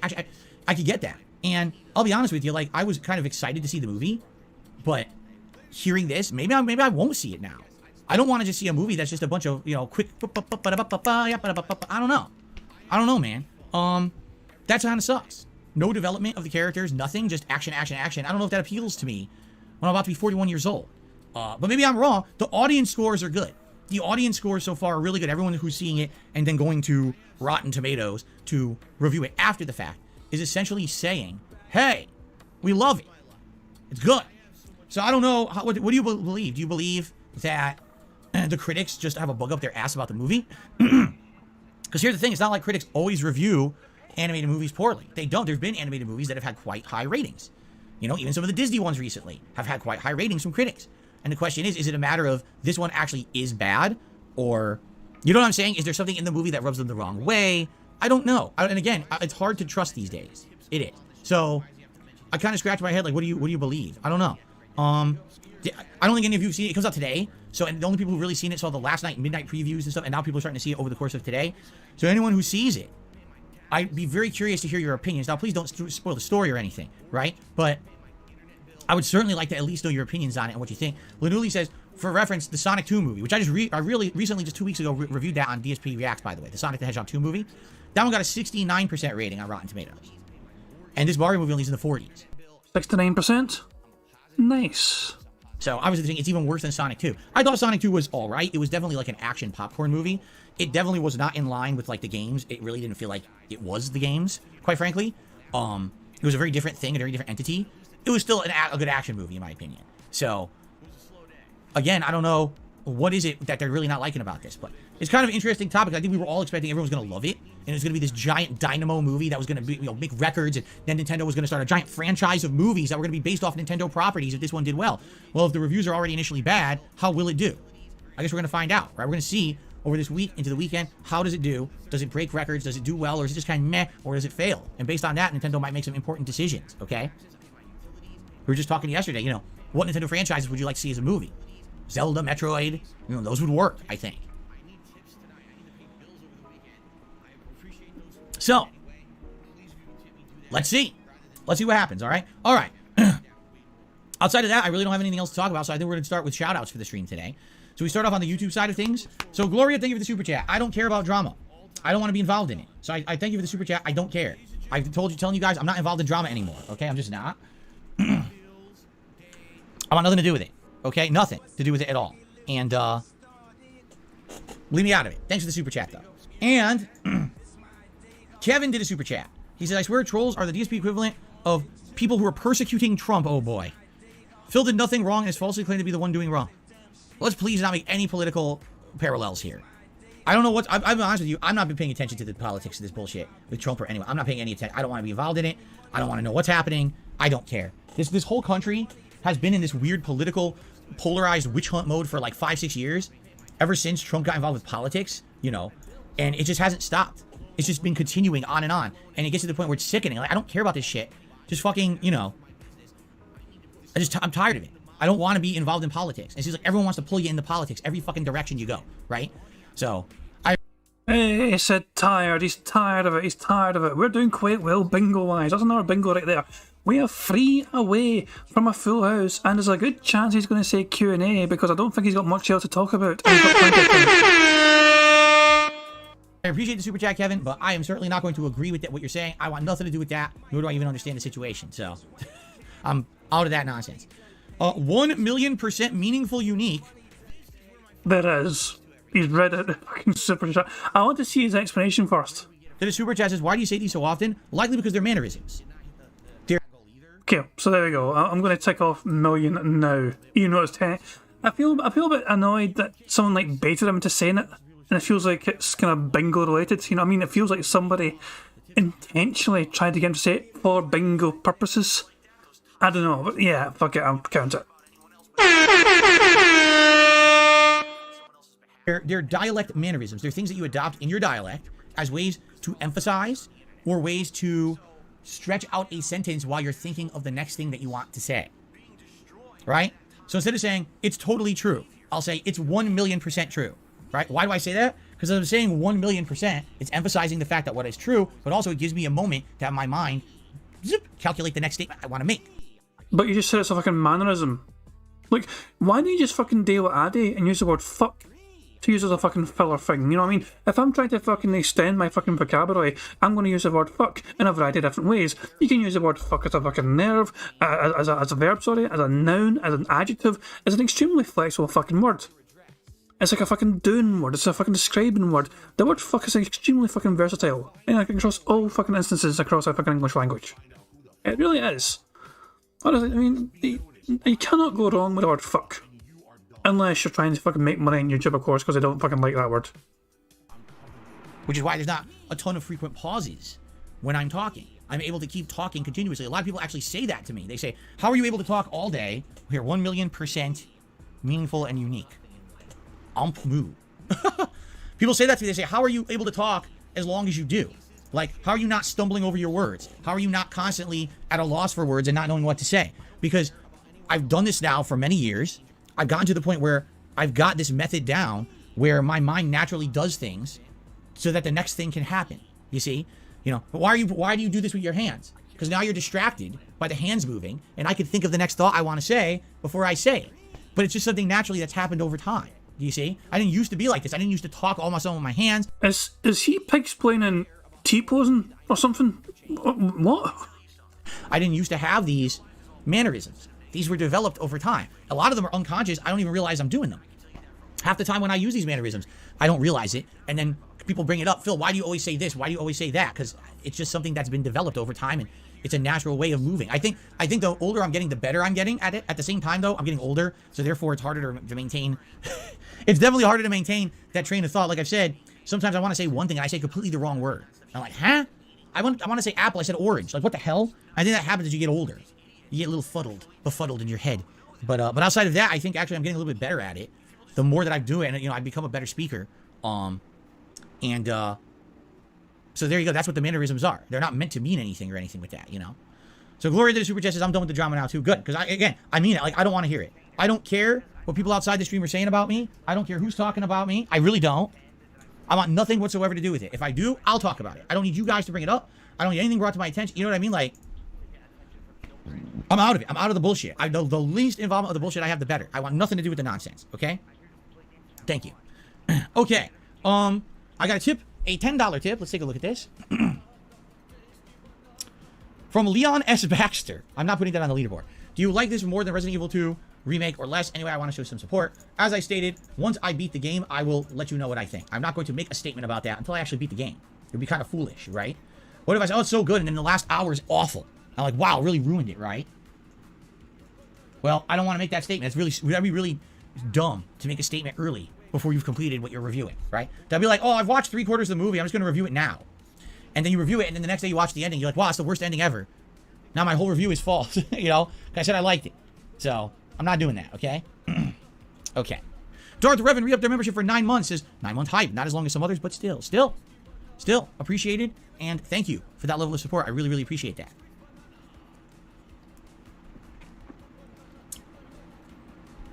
Medicant Sorcery says, if you're going to do $100 to take a shot on your birthday stream, will super chats also count towards that or just tips? Man, Thank fuck someone finally fucking asked a question.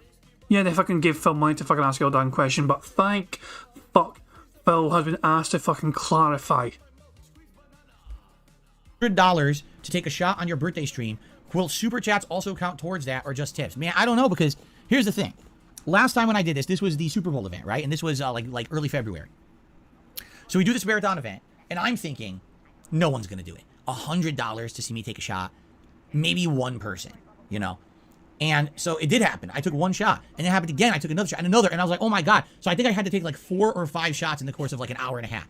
And by the time that I was done, I was feeling it. Like, I was like, oh, I'm on the edge. I'm like right there about to get drunk, but I didn't get drunk. I was like right on the precipice of getting drunk. And I was like, thank God I'm holding my, I'm not getting sloppy here on the stream, So the thing is, and that was with $100 tips. You understand? So I don't want to make it easier.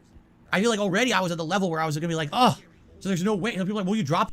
Did this bitch fucking claim that it's going to be easier for people to... What? I don't want to make it easier by giving... What the fuck? Yeah. Oh my God, what I would have said is I'm baiting people to try and get him drunk 100%. Yeah, and keep in mind this is an ex-alcoholic. The worst thing you can do with an alcoholic is try and get him fucking drunk. You know what I mean? And it's not... It's kind of the purpose of trying to not be a fucking alcoholic anymore, is to get someone drunk. And yet he's fucking encouraging us so fucking much. The amount? What are you, insane? No. I don't want to pass out on my own stream drunk. I don't want to not be able to do a marathon stream I promised you guys because I'm drunk. I can't. If anything, I should be making it harder. So no, I mean, I understand some people I just don't like PayPal. I don't like supporting with PayPal because PayPal, I have issues with PayPal. I don't like linking my account to PayPal. I hear you. I totally understand what you're saying. Okay? A lot of people don't like PayPal. They want to do it through other methods, correct? And all I can say is I don't want to overpromise and underdeliver. So I can't tell you, oh yeah, we'll do it. And the next thing I know, I have 10, 12 shots I owe you. I can't even take 12 shots. I'll fucking be done. I'm not taking 12 shots in one day. You know what I mean? 12 drinks in a day is fucking bad. It's completely unhealthy for you. I can't do that. So no, I'm not going to do that. I'm not going to make that promise to you. I'm not, Well, now, let's say we're on the stream and we're halfway through the stream and I've taken no shots. Then maybe I'll open it up and I'll say, all right, since we're... Oh my God. Oh my fucking God. Oh my fucking God. Then the fucking desperation would creep in. Then the desperation would creep in and say, okay, fine, super chat's enabled, please somebody anyone give me $100 fucking dollars. Fuck off. Fuck the fuck off, Phil, you greedy fucking pig. I need to hear that one more time. This fucking pig explanation as to why super chats will be allowed to count. I can't do that.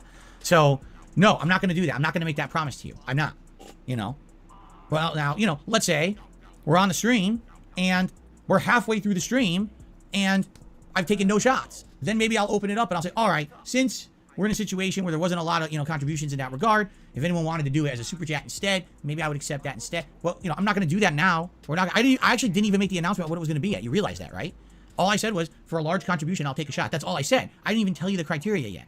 That's why you got fucking asked to fucking specify. Your audience wants to fucking know the actual specifications because last time you fucking did this, somebody gave you $100 super chat expecting you to fucking take a sip, and you said no because you wanted to be tips only. So all the nonsense people are saying hasn't even been said yet. You know what I'm saying? Like, don't even... Look at this fucking sheer deflection as a man defense. This is defense mode at its fucking finest. That fucking nervous laugh to the fucking side. This nervous laugh tells you everything. He did not want to specify this before a fucking stream because he was hoping to trick some gullible fucking idiot into giving him a $100 super chat, expecting to get a shot of fucking gin, and Phil going, no, I meant for tips. Somebody calling him out on this before the fucking event was not what he fucking wanted to happen. So all the nonsense people are saying hasn't even been said yet. You know what I'm saying? Like... This strange ass fucking laugh here. What the fuck? This poor fucking woe is me. My fucking griff got exposed early laugh. What in the fuck, man? He's looking at himself here. He turns to the side, looks at himself and laughs. This is literally him turning to the side to look at himself and then laughing. I'm going to look at myself laughing. Like, it's just... What do you... It confuses my fucking brain. I know it does. My tiny wee brain's so confused. Why Phil suddenly finds that fucking funny. Looking at himself, laughing, panicking in a sweat, thinking, oh shit, my fucking griff just got called out. You don't even know what it's going to be. So we'll talk about it. We'll figure it out on Friday. And people are getting ahead of themselves here. All right? Your audience want to fucking know. You never specified it. They want to know for sure how it is you're going to fucking accept it. And you're even fucking... it's almost like you're fucking threatening the guy by claiming he insulted you. He just wants clarity, Phil. Because the last time somebody gave you $100 super chat and it didn't count towards the fucking gin sipping crap. You pocketed $100 super chat and you didn't have to fucking deliver anything for it. So naturally your audience, if they're going to be so fucking generous to you, want to know the criteria. There you go. Okay. You drink lots of water. I hate to tell you, that doesn't really work. If you really want to negate liquor, you have to be eating.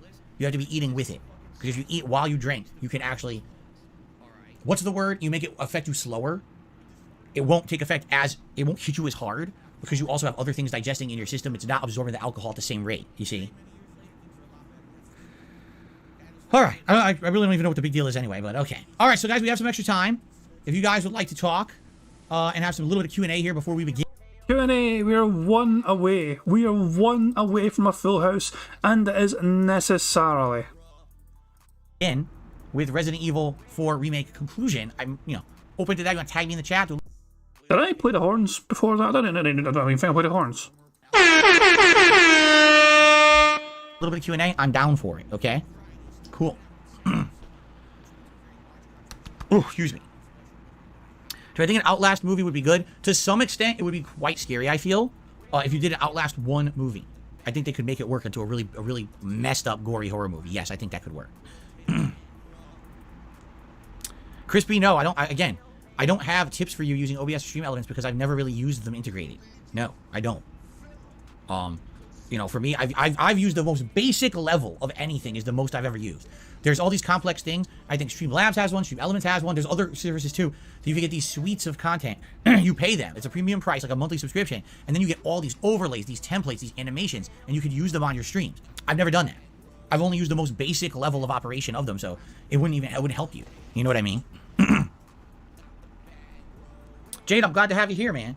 Like I said, I want nothing to do with the drama. I just want to chill and have fun gameplay and chill times with you guys. I want nothing to do with the drama these people try to suck me into at all. I'm not involved in it. I don't get involved in it. Purposefully, I stay out of it. Okay, I'm going 1.5 speed because Phil's boring me now. Or we could go 1.75. Would people prefer 1.75? Maybe too fast? I don't know. We'll try 1.5 for now. I don't know why they keep trying to pull me into the nonsense. What video game movie would I like to see happen? I don't know. I don't really think about it. I don't. I'm not sitting here, man, I'd really like to see this movie. This game is a movie on the screen. Whatever. It's going to happen eventually, as you heard. They're basically trying to translate every game franchise either into TV or movies because they see the dollar signs after a few successes, so. Showtime, thank you for the super chat. Willow was wondering if you ever had an ice cream bar. Yes. I've had both ice cream sandwiches and ice cream bars. I said Willow, it's not Willow, it's Showtime. Oops. That's what happens when you ask questions for somebody else. You get confused. Ramrod says he feels that the Mario movie was really good. He thinks the critics have bug up their butts about stuff. Huh.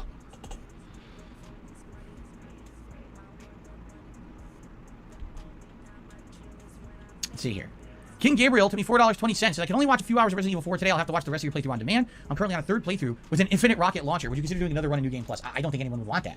I've never been against doing a New Game Plus run in any game. I've always said to you guys, if you guys are interested, I would do it. When I beat Sekiro, I immediately said I'll do New Game Plus. When I beat Elden Ring, I said let's take a little bit of a break, but I'd be willing to come back later this year, maybe in the summer, and do a New Game Plus. And every time that I kind of offer that, people don't usually take me up on it for whatever reason. I don't know what it is, but most people just don't seem to care as much. And the thing is, in Resident Evil 4 Remake, I've already played it on hardcore. So if I do New Game Plus, essentially, it's going to be the same difficulty, right? But it's just with better equipment, so wouldn't it technically be easier than the first run? And I don't think anyone wants to see me do an easier run.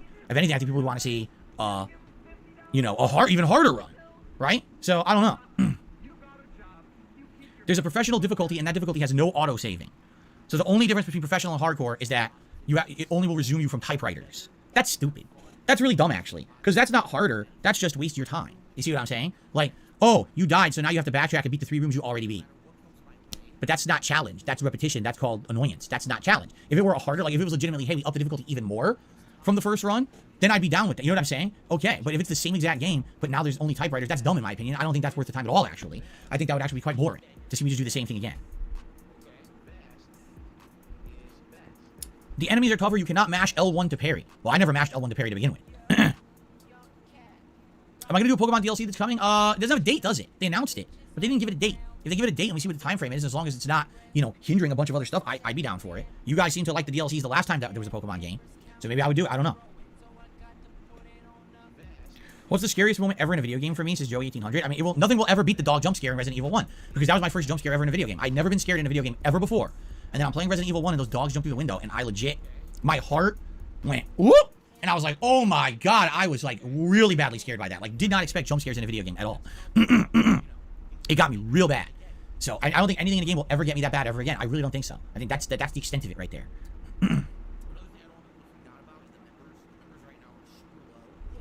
Did I ever play guitar? No, I did not.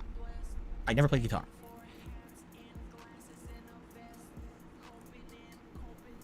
Become a pizza shop owner or a ramen shop owner? Is that a question?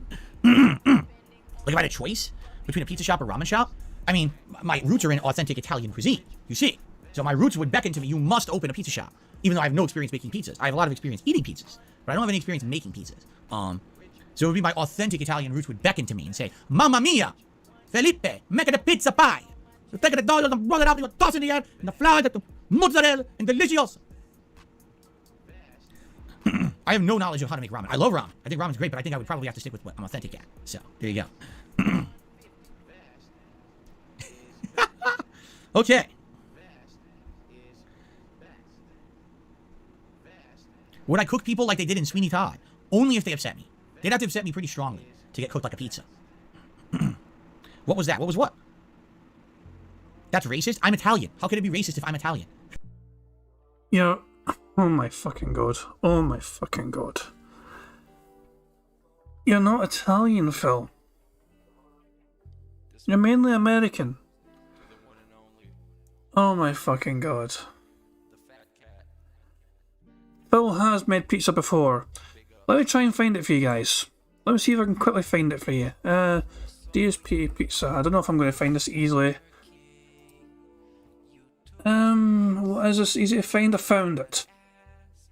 I found it. What is going? So hold on. Bad moments in DSP history. When my wife gets home from work and wants pizza, we don't order out. I make her a pizza, and it's this fucking monstrosity right fucking here. This is from Bad Moments in DSP history. A very underrated channel, by the way. If you guys don't check out, I think this channel is extremely underrated. Bad Moments in DSP history. So if you've never checked them out, you know, definitely recommend looking it up. You know what I mean? Because it's usually good content, and I like going through all the older stuff as well. You know. But yeah, Phil. This is Phil's attempt at making pizza. going on, ladies and gentlemen? We are back and we're doing something a little bit different here. Today we are looking at comments related to DSP and his homemade pizza. Jesus Christ, yeah. I'm not going to watch out the whole thing, you know what I mean? But yeah, that's the whole thing. The fucking edge of the crust has this wee drip on it. I forgot about that. So there's like... So what's the comments in? What's the first comments we see here? Obviously we can only judge on looks, so I give it a 5 out of 10. Too much crust. Crust needs some oil or something. Looks dry. Also it's a bad picture, bad lighting, so that took a few points off. Mad cheese is laughable. Dough is kind of lumpy. You need to spread that sauce nearly to the edge next time unless you really love way too much crust. Add more cheese. The pepperoni looks great though. Love that thick cut stuff. I think it looks pretty good. Call it gourmet hand tossed and charge $15 a pop. Someone responded, based on looks alone, I've had worse at wood fireplaces where they serve me raw doughy pizzas. So, I think this is genuine like Reddit. Yeah, shitty. This is like the Reddit for shitty food porn. So yeah, if you guys want to check that out, you know, I'll put a link in the chat anyways, you guys can check it out. Naoto Ronan says, I showed my old boss that pizza and he was full-blooded Italian, and he responded, what Italian makes a pizza like that? Well, I'll tell you what kind of Italian does. That kind of Italian. This one right here. Alright, let's see him fucking justify his fake Italianness one more time. Would I cook people like they did in Sweeney Todd? Only if they upset me. They'd have to upset me pretty strongly to get cooked like a pizza. What was that? What was what? That's racist? I'm Italian. How could it be racist if I'm Italian? I'm making fun of myself. I'm actually, my biggest ethnic chunk is Italian. I'm about a quarter Italian, so. Bullshit. You're mainly American, Phil. Your biggest ethnic chunk is Italian. You're the same amount of Italian as you are Polish, but you're mainly American. You dumb bastard. So, I'm actually, my biggest ethnic chunk is Italian. I'm about a quarter Italian, so. He's the same amount of Polish as he is Italian, but he's mainly fucking American. 100% pure straight-A jackass. Yes, I did play Red Faction Guerrilla Remastered. It was quite boring, actually. I don't remember the Freddy Krueger pizza, but it sounds familiar. Freddy Krueger did so many creative ways to kill people in their dreams. I believe there's a pizza that he did. That was very robust. There you go. Ooh. Goldfish says, you'd be surprised. Many companies have zero tolerance policies. You can't even make race jokes about yourself. Well, I'm very pleased to announce that here on DSP Gaming, I'm very lenient towards myself and the kind of jokes that I can make about my own race. So there you go. I will not be firing myself by the end of today. I'll give myself some leniency here. One of the benefits of being your own boss. This is boring the crap out of me. I'm going to speed this up to 1.75.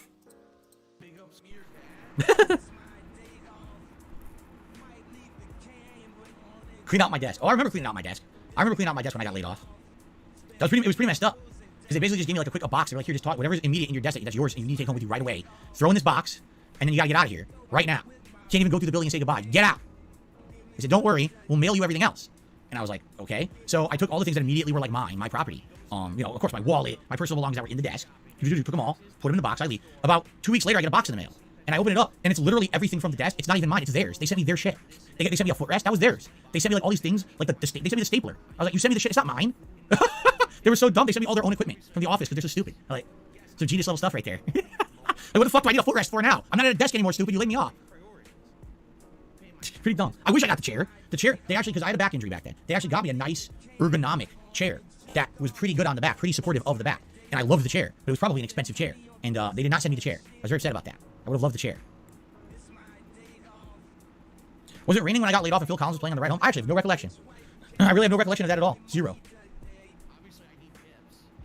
I do remember some people were shocked that I was the one getting laid off. Because like I said, I was the person who had been doing the continuous improvement project in the business for like 8 months. I was redesigning an entire business project. I was someone who was going from department to department. I was in shipping, I was in packing, I was in the repairs department, I was in the customer service department, I was even dealing with management. This high-level project. And I was in charge of it. And the project was finished, and the company was redesigned this project, and this whole process was redone, and they were going to save hundreds of thousands of dollars as a result of my redesign.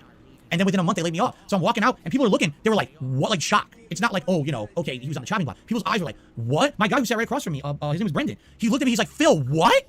Like, We need to find this Brendan guy. We need to find out if this Brendan guy worked at Sikorsky. We've got a first name to go off now. Fucking find this Brendan and let's fucking ask him about his fucking memory on what it was like working with the famous YouTuber DSP Gaming. I just want to try and get one of these fucking eyes popping. And then within a month, they laid me off. So I'm walking out, and people are looking. Have we got any good, like, fucking shocked faces? That could be one there. There we go. That's a good thumbnail. I think this could be a good wee thumbnail. Hold on. Let me just test this. Let me just give us a wee test and see how well this would look. But that's a good wee thumbnail right here, I think. Phil's wee stunned shock face. And I have the website ready to go as well. Look at me all being prepared for a nice wee change of pace. So let's paste that bad boy in and see how well it works out. Ah, yeah.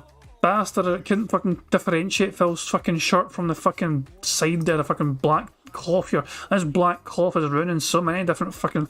But I can work with this. I can work with this and I can trim this out myself. I know how to fucking do it in Photoshop, so I will work with this and I'll see what I can do with it. But this will be the fucking nice thumbnail, I think, for sure.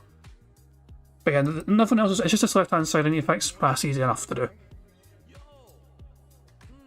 Of course, I can also just fucking make it so it's just Phil's head on its own. And just make it even bigger, you know, like I could, but nah, should be fucking fine. It's not mean, was it, MRC Minutes is like, yeah, stop wearing black shirts. He can't help it, it's all he's fucking got. We're like, what? Like, shocked. It's not like, oh, you know, okay, he was on the chopping block. People's eyes were like, what? My guy who sat right across from me, his name was Brendan. He looked at me, he's like, Phil, what? Like, he said just like that. And I was like, dude, don't even worry about it. I'll be all right. I don't know what they're thinking, but, you know, whatever they're going to do, whatever. And I like, he was like rock. And for what I'm to understand, there was one more wave of layoffs, and basically everyone else who was at the company said we got to leave too, because they knew that the company was falling apart at the seams at that point. So most people ended up transferring out, and then they ended up outsourcing that whole thing. It doesn't even exist anymore. All the people who worked there, they would have all lost their jobs anyway, because it was all outsourced. Pretty fucked up.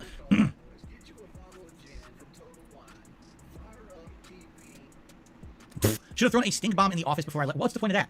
See, the only people who ever were bad to me at that job were the management, because all the management at that job lied to me. They all promised me the world. If you do this, if you go above and beyond your job description, if you work extra hours, they gave me, just get this, they gave me a laptop to work from home and not get paid for it. I had a laptop. So if I was sick and I stayed home, I was still working. Even though I was sick and I wasn't at the job, I still had to work from home because they didn't have anyone to cover for me. So if I was sick at home, I would work from my coffee table at home to still do my job. Because I was salaried, they got away with it. They never paid me overtime. I was working 40 hours a week in the office and probably an additional 10 to 20 hours a week at home unpaid every week. Kind of sounds like you weren't doing enough fucking work in the office, so they fucking had to give you a laptop to finish your goddamn work at home. And you only got a fucking job in the first place because you're a fucking daddy. I was doing two jobs. I was doing the job of a customer service agent, and I was doing this continuous improvement job for about 2 years. I was doing two jobs and getting paid for one. So who betrayed me? The management. It's not the other people. The other people in that building were just like me. They were just cogs in a machine, being treated like a number on a fucking spreadsheet. And, you know, you get jerked around, you get promised this, promised that. And it's definitely weird how they play favorites too, because there were some people who were given every promotion, given every opportunity, and there's others working their asses off and they just get treated like dirt. And it's like, wow, isn't it funny? It's like everywhere you go, it's like this. It's just really stupid.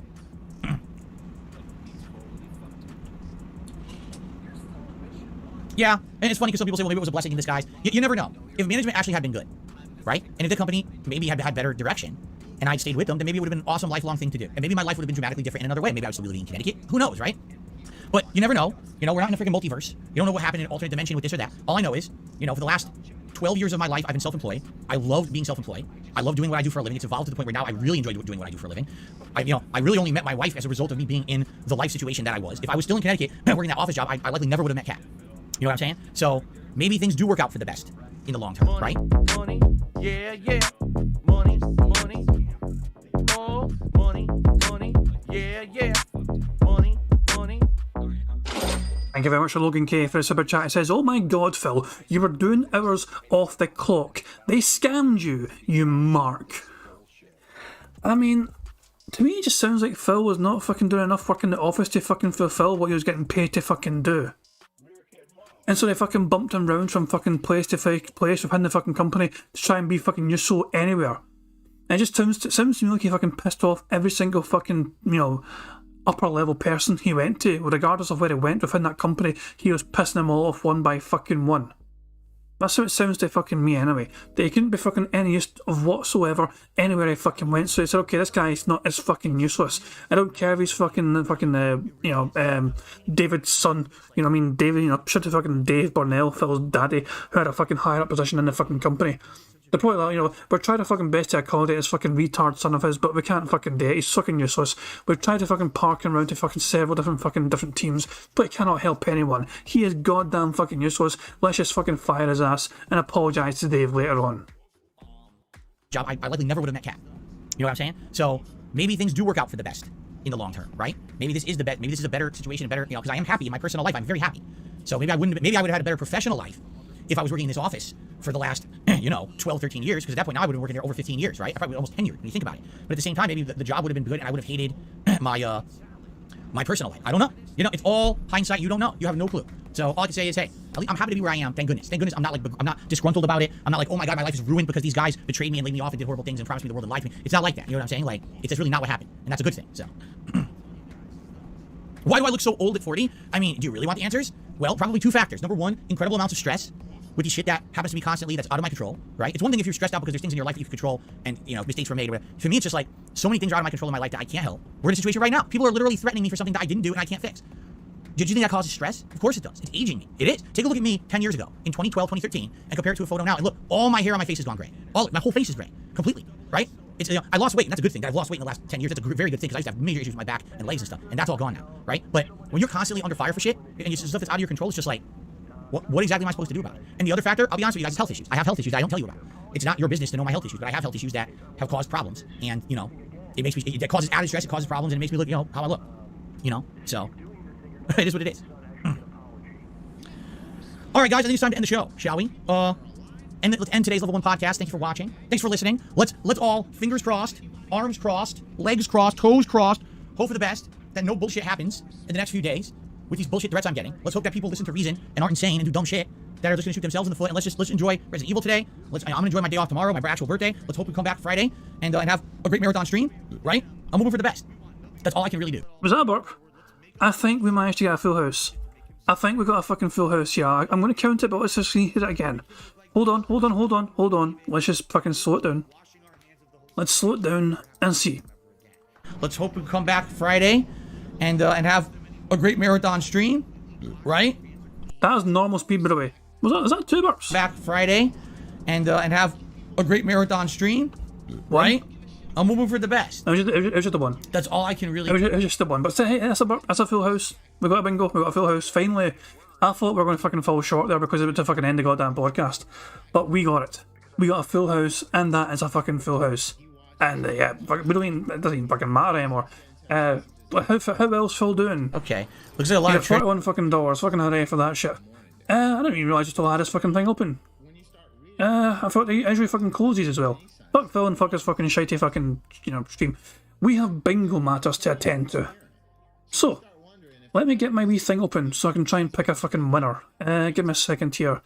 List of DSP bingo people. Fuck, here we go. Here we fucking go. I've probably got a bunch of old fucking names here which are fucking irrelevant.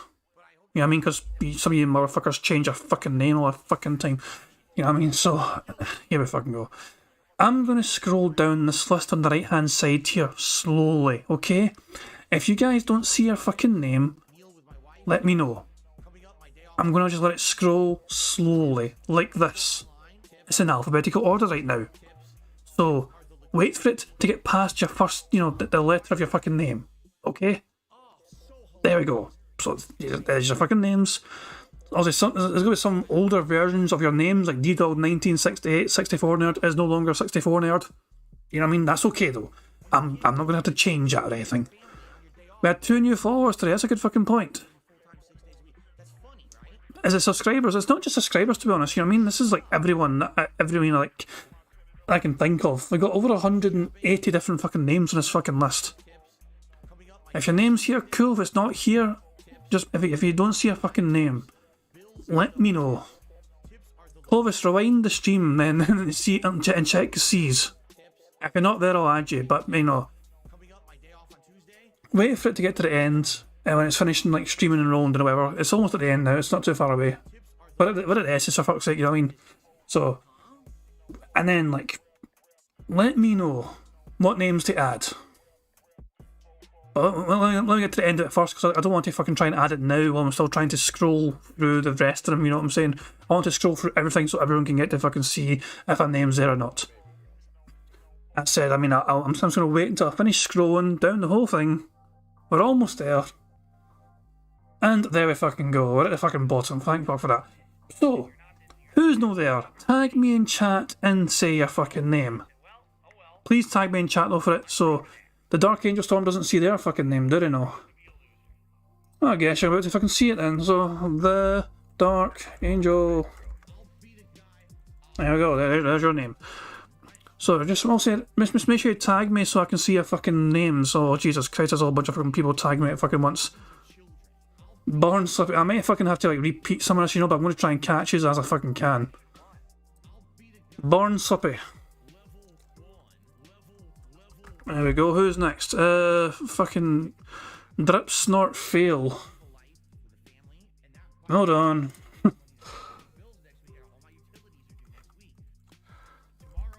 Who else? Clovis, I think is saying. Stop. I'm trying to fucking keep chat from strolling away.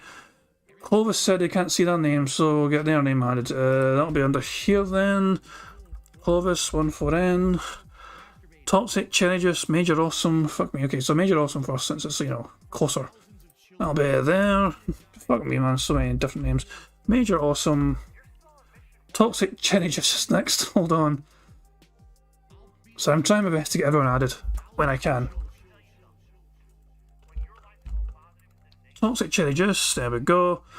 Gregory Seinheiser says put me in coach. He's not there either, it looks like.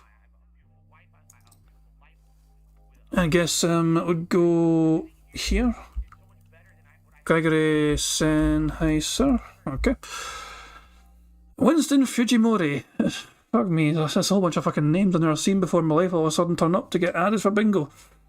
Here we go, HI, so we go here, Winston. I don't know why I'm fucking caring about alphabetical order, because there's a wee option on here. I can sort this alphabetically once I finish typing, but this is just me being fucking accurate, I guess. Winston Fujimori. Damien Lillard. Fuck me, man. There's just so many fucking names I don't fucking recognise. I'm gonna go. This is gonna take me over 200, I think. Damien Anderson. So you'll come after Damien Anderson and Damien Lillard. Double L. Oh yeah. Number unknowns. Not sure if they're fucking there. No, they're not. Oh, I guess you are now. Number unknown. There we can go. Johnny Cornbread forgot to tag me in chat, but I still saw the name anyway. Just to make sure I can fucking make sure I'm not missing you, tag me in chat as well when you're fucking trying to let me know, just so I don't miss it, you know. I got lucky and saw Johnny Cornbread's message there, but guess you're able to come, Johnny Cornbread. This might take a wee while to sort out. Some jackass can't see their name. I guess give me a second and I'll add it. I guess, geez, I guess you'd technically be here. Some jackass. Alejandro Facundo wants their name added as well. Let me scroll all the way up to the fucking top. I guess you technically would be here. Alejandro Facundo. Your name's very fun to say, so I'm going to say it again and again. Right. Prophet says he's not there. I wonder if Prophet's fucking yanking my chain. And what are you looking at? Prophet's fucking there. Fucking shocker. Prophet says I'm not there. Motherfucker, you're right fucking now, you blind bald pervert. Right. Have I missed anyone out? Tag me in chat and let me know in case I've missed anyone fucking out. Is there anyone else that's not on the fucking list? Daijo Dan is asking to get added. Have I not got Daijo Dan? I guess I don't have Daijo Dan. Let me change that right fucking now. Daijo Dan. There we fucking go. Anyone else? Anyone fucking else? PNF is asking did I add them? Probably fucking not. Keep in mind the last time I had to update this list was the last time I won bingo. So, yeah. By the way, this is not just everyone in chat. This is everyone that's also outside of chat. Hold up. So, hang on. Let me just fucking PNF. There you go. Wardog, your ass is there. You got your full name. Wardog, leader, king of suffering. I know technically you never had king of suffering in your fucking handle, but I just threw it in there because why the fuck not? You are a king of suffering. So there you go. Paul Hadouken kind of tried to tag me, but it kind of failed, but I still see a message anyway, so let me fucking just get that in there. You got a fucking tag, there you go. Hold on. Paul Hadouken. That's a fucking terrible pronunciation for me, but... There you go. Right, have I got everyone? Oh, for fuck's sake. Chimpanzee Lee. Bunch of fucking mystery names that I fucking know. If some of these are sock accounts, I swear.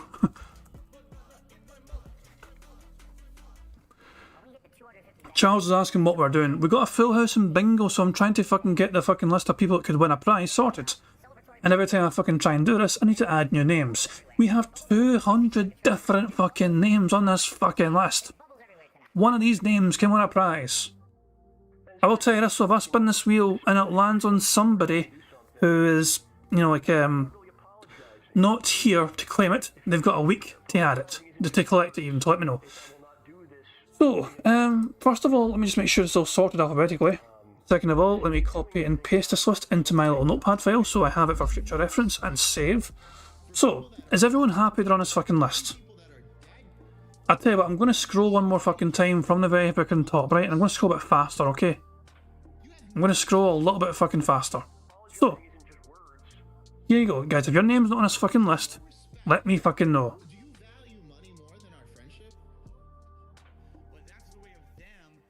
I don't want to go too fucking fast, but there you fucking go. If you can't say your fucking name, then just...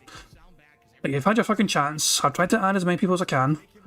I've tried to be fair, I've tried to be reasonable, you know what I mean? So, yeah. If you're no there, let me fucking know before I start spinning this fucking wheel and trying to pick some winner, you know, so. It's all, they're completely washed, the cans are clean. You got no respect for people that are alive, for fucking people that are We're all good, we're all happy. You don't give a shit about Are we all satisfied? yourself. That's the end of the fucking list. Are we all good to fucking go? Can I spin this bastard in a wheel now? I'm gonna shuffle this fucking list up all massively now and fucking here we go. Here we fucking go. I'm gonna shuffle fucking do a fucking massive shuffle and all that shit. I'll spin it when I'm fucking ready to spin it. I'm fucking shuffling the names all fucking up. Right, so. Every day I'm shuffling. Right, fuck it, let's just go. Okay, so now we go. And spin. Let's see who's won the bingo.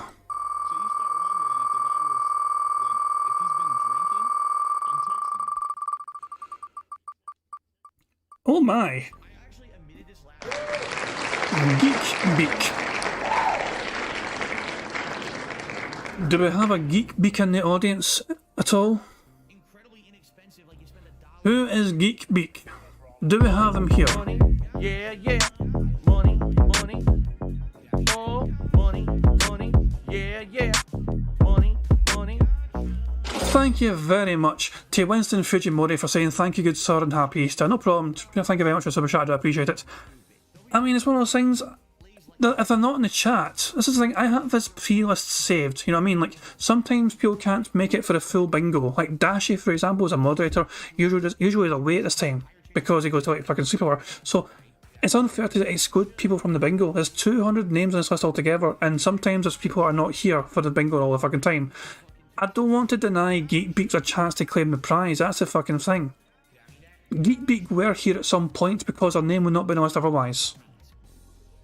I'm just saying, I want to give Geekbeak an opportunity to claim the fucking prize. It feels unfair to just fucking ignore it altogether, just because they weren't here for this bingo. They could be a lurker that never usually fucking talks, for God's sake, you know what I mean? I don't want to fucking do something bad and fucking deny them a chance to claim their fucking prize. So I'm in a situation, I'm going to do what I usually fucking do. I'm going to just make a community post about this and give them a week to claim their fucking prize. If they don't claim it, I'll donate it to charity, Jasper's Angels. That's what I usually fucking do anyway. And also, I'll remove Geekbeak's name from the list, so they cannot win in future. Since they had a whole week to try and claim it, and they didn't fucking claim it. I think it's the fairest thing to do. But every single name on this fucking bingo list has been somebody that was here before at some point to claim the bingo prize. It's frustrating, I know. I would rather have somebody in the fucking chat win the goddamn thing. But I don't want to be unfair to other people as well. So I'm kind of, you can see the situation I'm in here. I don't want to be fucking unfair to some people because they couldn't be here at the time. I would love to fucking have somebody in chat say, fuck, I won, hooray, bingo, I get to fucking win and sort out the fucking prize and all that shit. I'd love to fucking do that. But I don't want to be unfair. Daddy Dallas Weeb says, do you have to ask to be added or are you automatically in? I mean, so I have a big list of fucking people and I ask people to let me know to add you to the wheel if you don't see your name. So it does help to ask so I can add your name. Like, Daddy Dallas Weeb, are you on the list? Let me just check the list here. Yeah, you're not even on the list, Daddy Dallas Weeb. I don't think Daddy Dallas Weeb asked to be added. I'm going to add you now for future reference. Yeah, you weren't on the list. I feel a bit unfair. See, as I'm saying, I don't mean to leave out anyone. I can help it. This is why I ask people to let me know if your name's on the list. I'll add it to the list for you. We can't just take the participants in the chat and copy and paste it over because it does not include everyone either. It fucking seems to have some people and not all people there. The big massive bingo list consists of people who are in the chat and also on the stream sometimes and also just some other detractors. I mean, if you zoom in here on the card, can we make this bigger so we can zoom in more? No, it doesn't really help. It very nearly landed on Steve of the Dead. We were one away from it landing on Steve of the Dead. Of course, we know him from making several hour-long, psychological style videos on Phil, as well as him being on That Being Said, part of That Being Said podcast crew. But yeah, it very nearly landed on him. We're very close to that. It almost landed on Logan K, who was next on the list. It almost landed on Cridge, Zhao Huli, Ragnarok and Roll. Then I got Chisel and Tom Tony. They very almost landed on these people who we recognise these names. Infidel Castro saying, work with piece of piece on registration XL Lamal. That's what I'm saying. If I can work out a better way to do these in future, I will. I like to be able to fucking try and encode as many people as I can, because I don't like the idea of excluding people just because they weren't able to fucking make it here when we get a full house. Dashi, for example, and I like to use Dashi as a good example, because when we get to the end of bingos, he is never usually able to fucking make it for the full length. He has to usually disappear before the end. He's always there at the start, but he's never there towards the end because he usually has to fucking go to sleep. So if I fucking exclude him from winning bingos because he's not there at the end to claim the fucking prize, it's unfair. So this is why I have a big list of people to save, because it's good for them to be here for, it's good for them to have a chance to win. Just because they're not here doesn't mean they should get a chance to fucking win the bingo. But Geek Week will have a week to claim the prize. I'll make a community post, I'll try and reach out to them, I'll try and find them. But if I don't hear from them within a week, their name's removed from the list, and I'll donate the amount to charity. So it's all I can fucking do. Anyway, I think I'm going to wrap things up there. We've got a full house, which is great, and I guess we'll fucking have to wait to see if Geek Beak will ever get in touch with us. I'll make a community post once I'm finished streaming the bingo. We are not streaming tomorrow, of course, because Phil has got his day off. It's his birthday day off celebration shite, and I'll be back on Friday for some more Level 1 Podcast DSP Bingo shenanigans. So, until then, guys, thank you very much for joining me. Thank you very much for being here, keeping me right in the card. And we've got to win a bingo, which is fucking great, you know what I mean? So, we've got a full house. We've got a full house fucking bingo. And fucking fan Dabby Dozy for that. But until then, okay, I hope you enjoy Phil's day off and whatever you end up doing yourself. I do hope you, that being said, I think, for example, we're doing their own show. Profits planted a video later on tonight about Phil's nonsensical bullshit line about some things like copyright claims. So look out for Profit's video coming later on tonight. Look out for that being said. He'll be live streaming tomorrow, as he usually do on Phil's day off. And and there's plenty of detractor content to go around. I know some detractors are getting fucking claimed left, right and centre, but there's still some detractors out there still doing their thing, still trying to entertain, still trying to provide some good entertainment, and I'm sure they would appreciate your support and love. So until Friday comes, guys, I'll see you until then. But enjoy the rest of your Wednesday, enjoy your Thursday. I'll see you on Friday. Thanks for being here, and congratulations to Geek Beak if they ever fucking get in touch with me for the bingo. But until then, have a good one, guys, and I'll see you on Friday. I'm going to end things out, always end things, by the way. I'm playing Notorious PIG contributions made by excellently talented Pixar Animations. So that's how I always end streams. It's a great wee video. If you've never seen it before, enjoy. On September 14th, a pre-authorized payment of $16.51 from PayPal.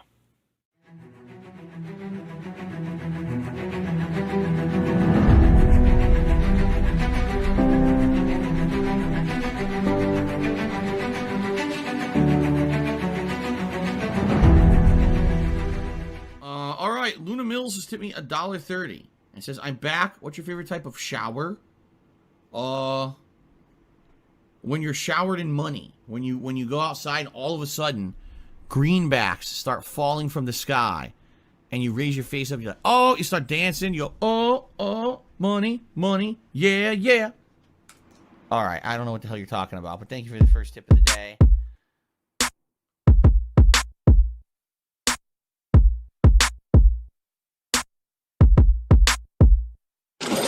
Money, yeah. Money, oh, money, yeah.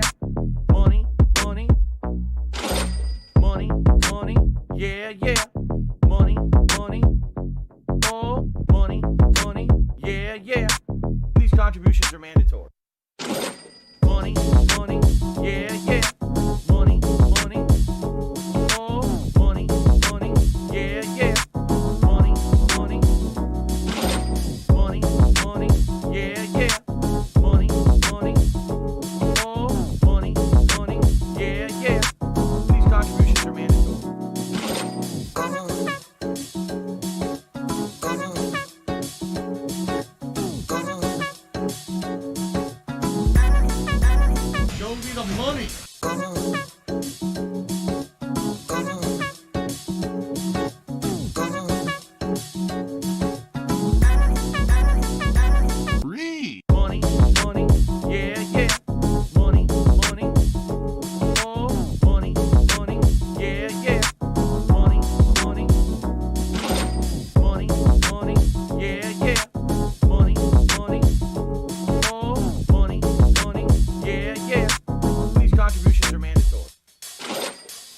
and it's gone. Just gone like that. In an instant. Fucking gone.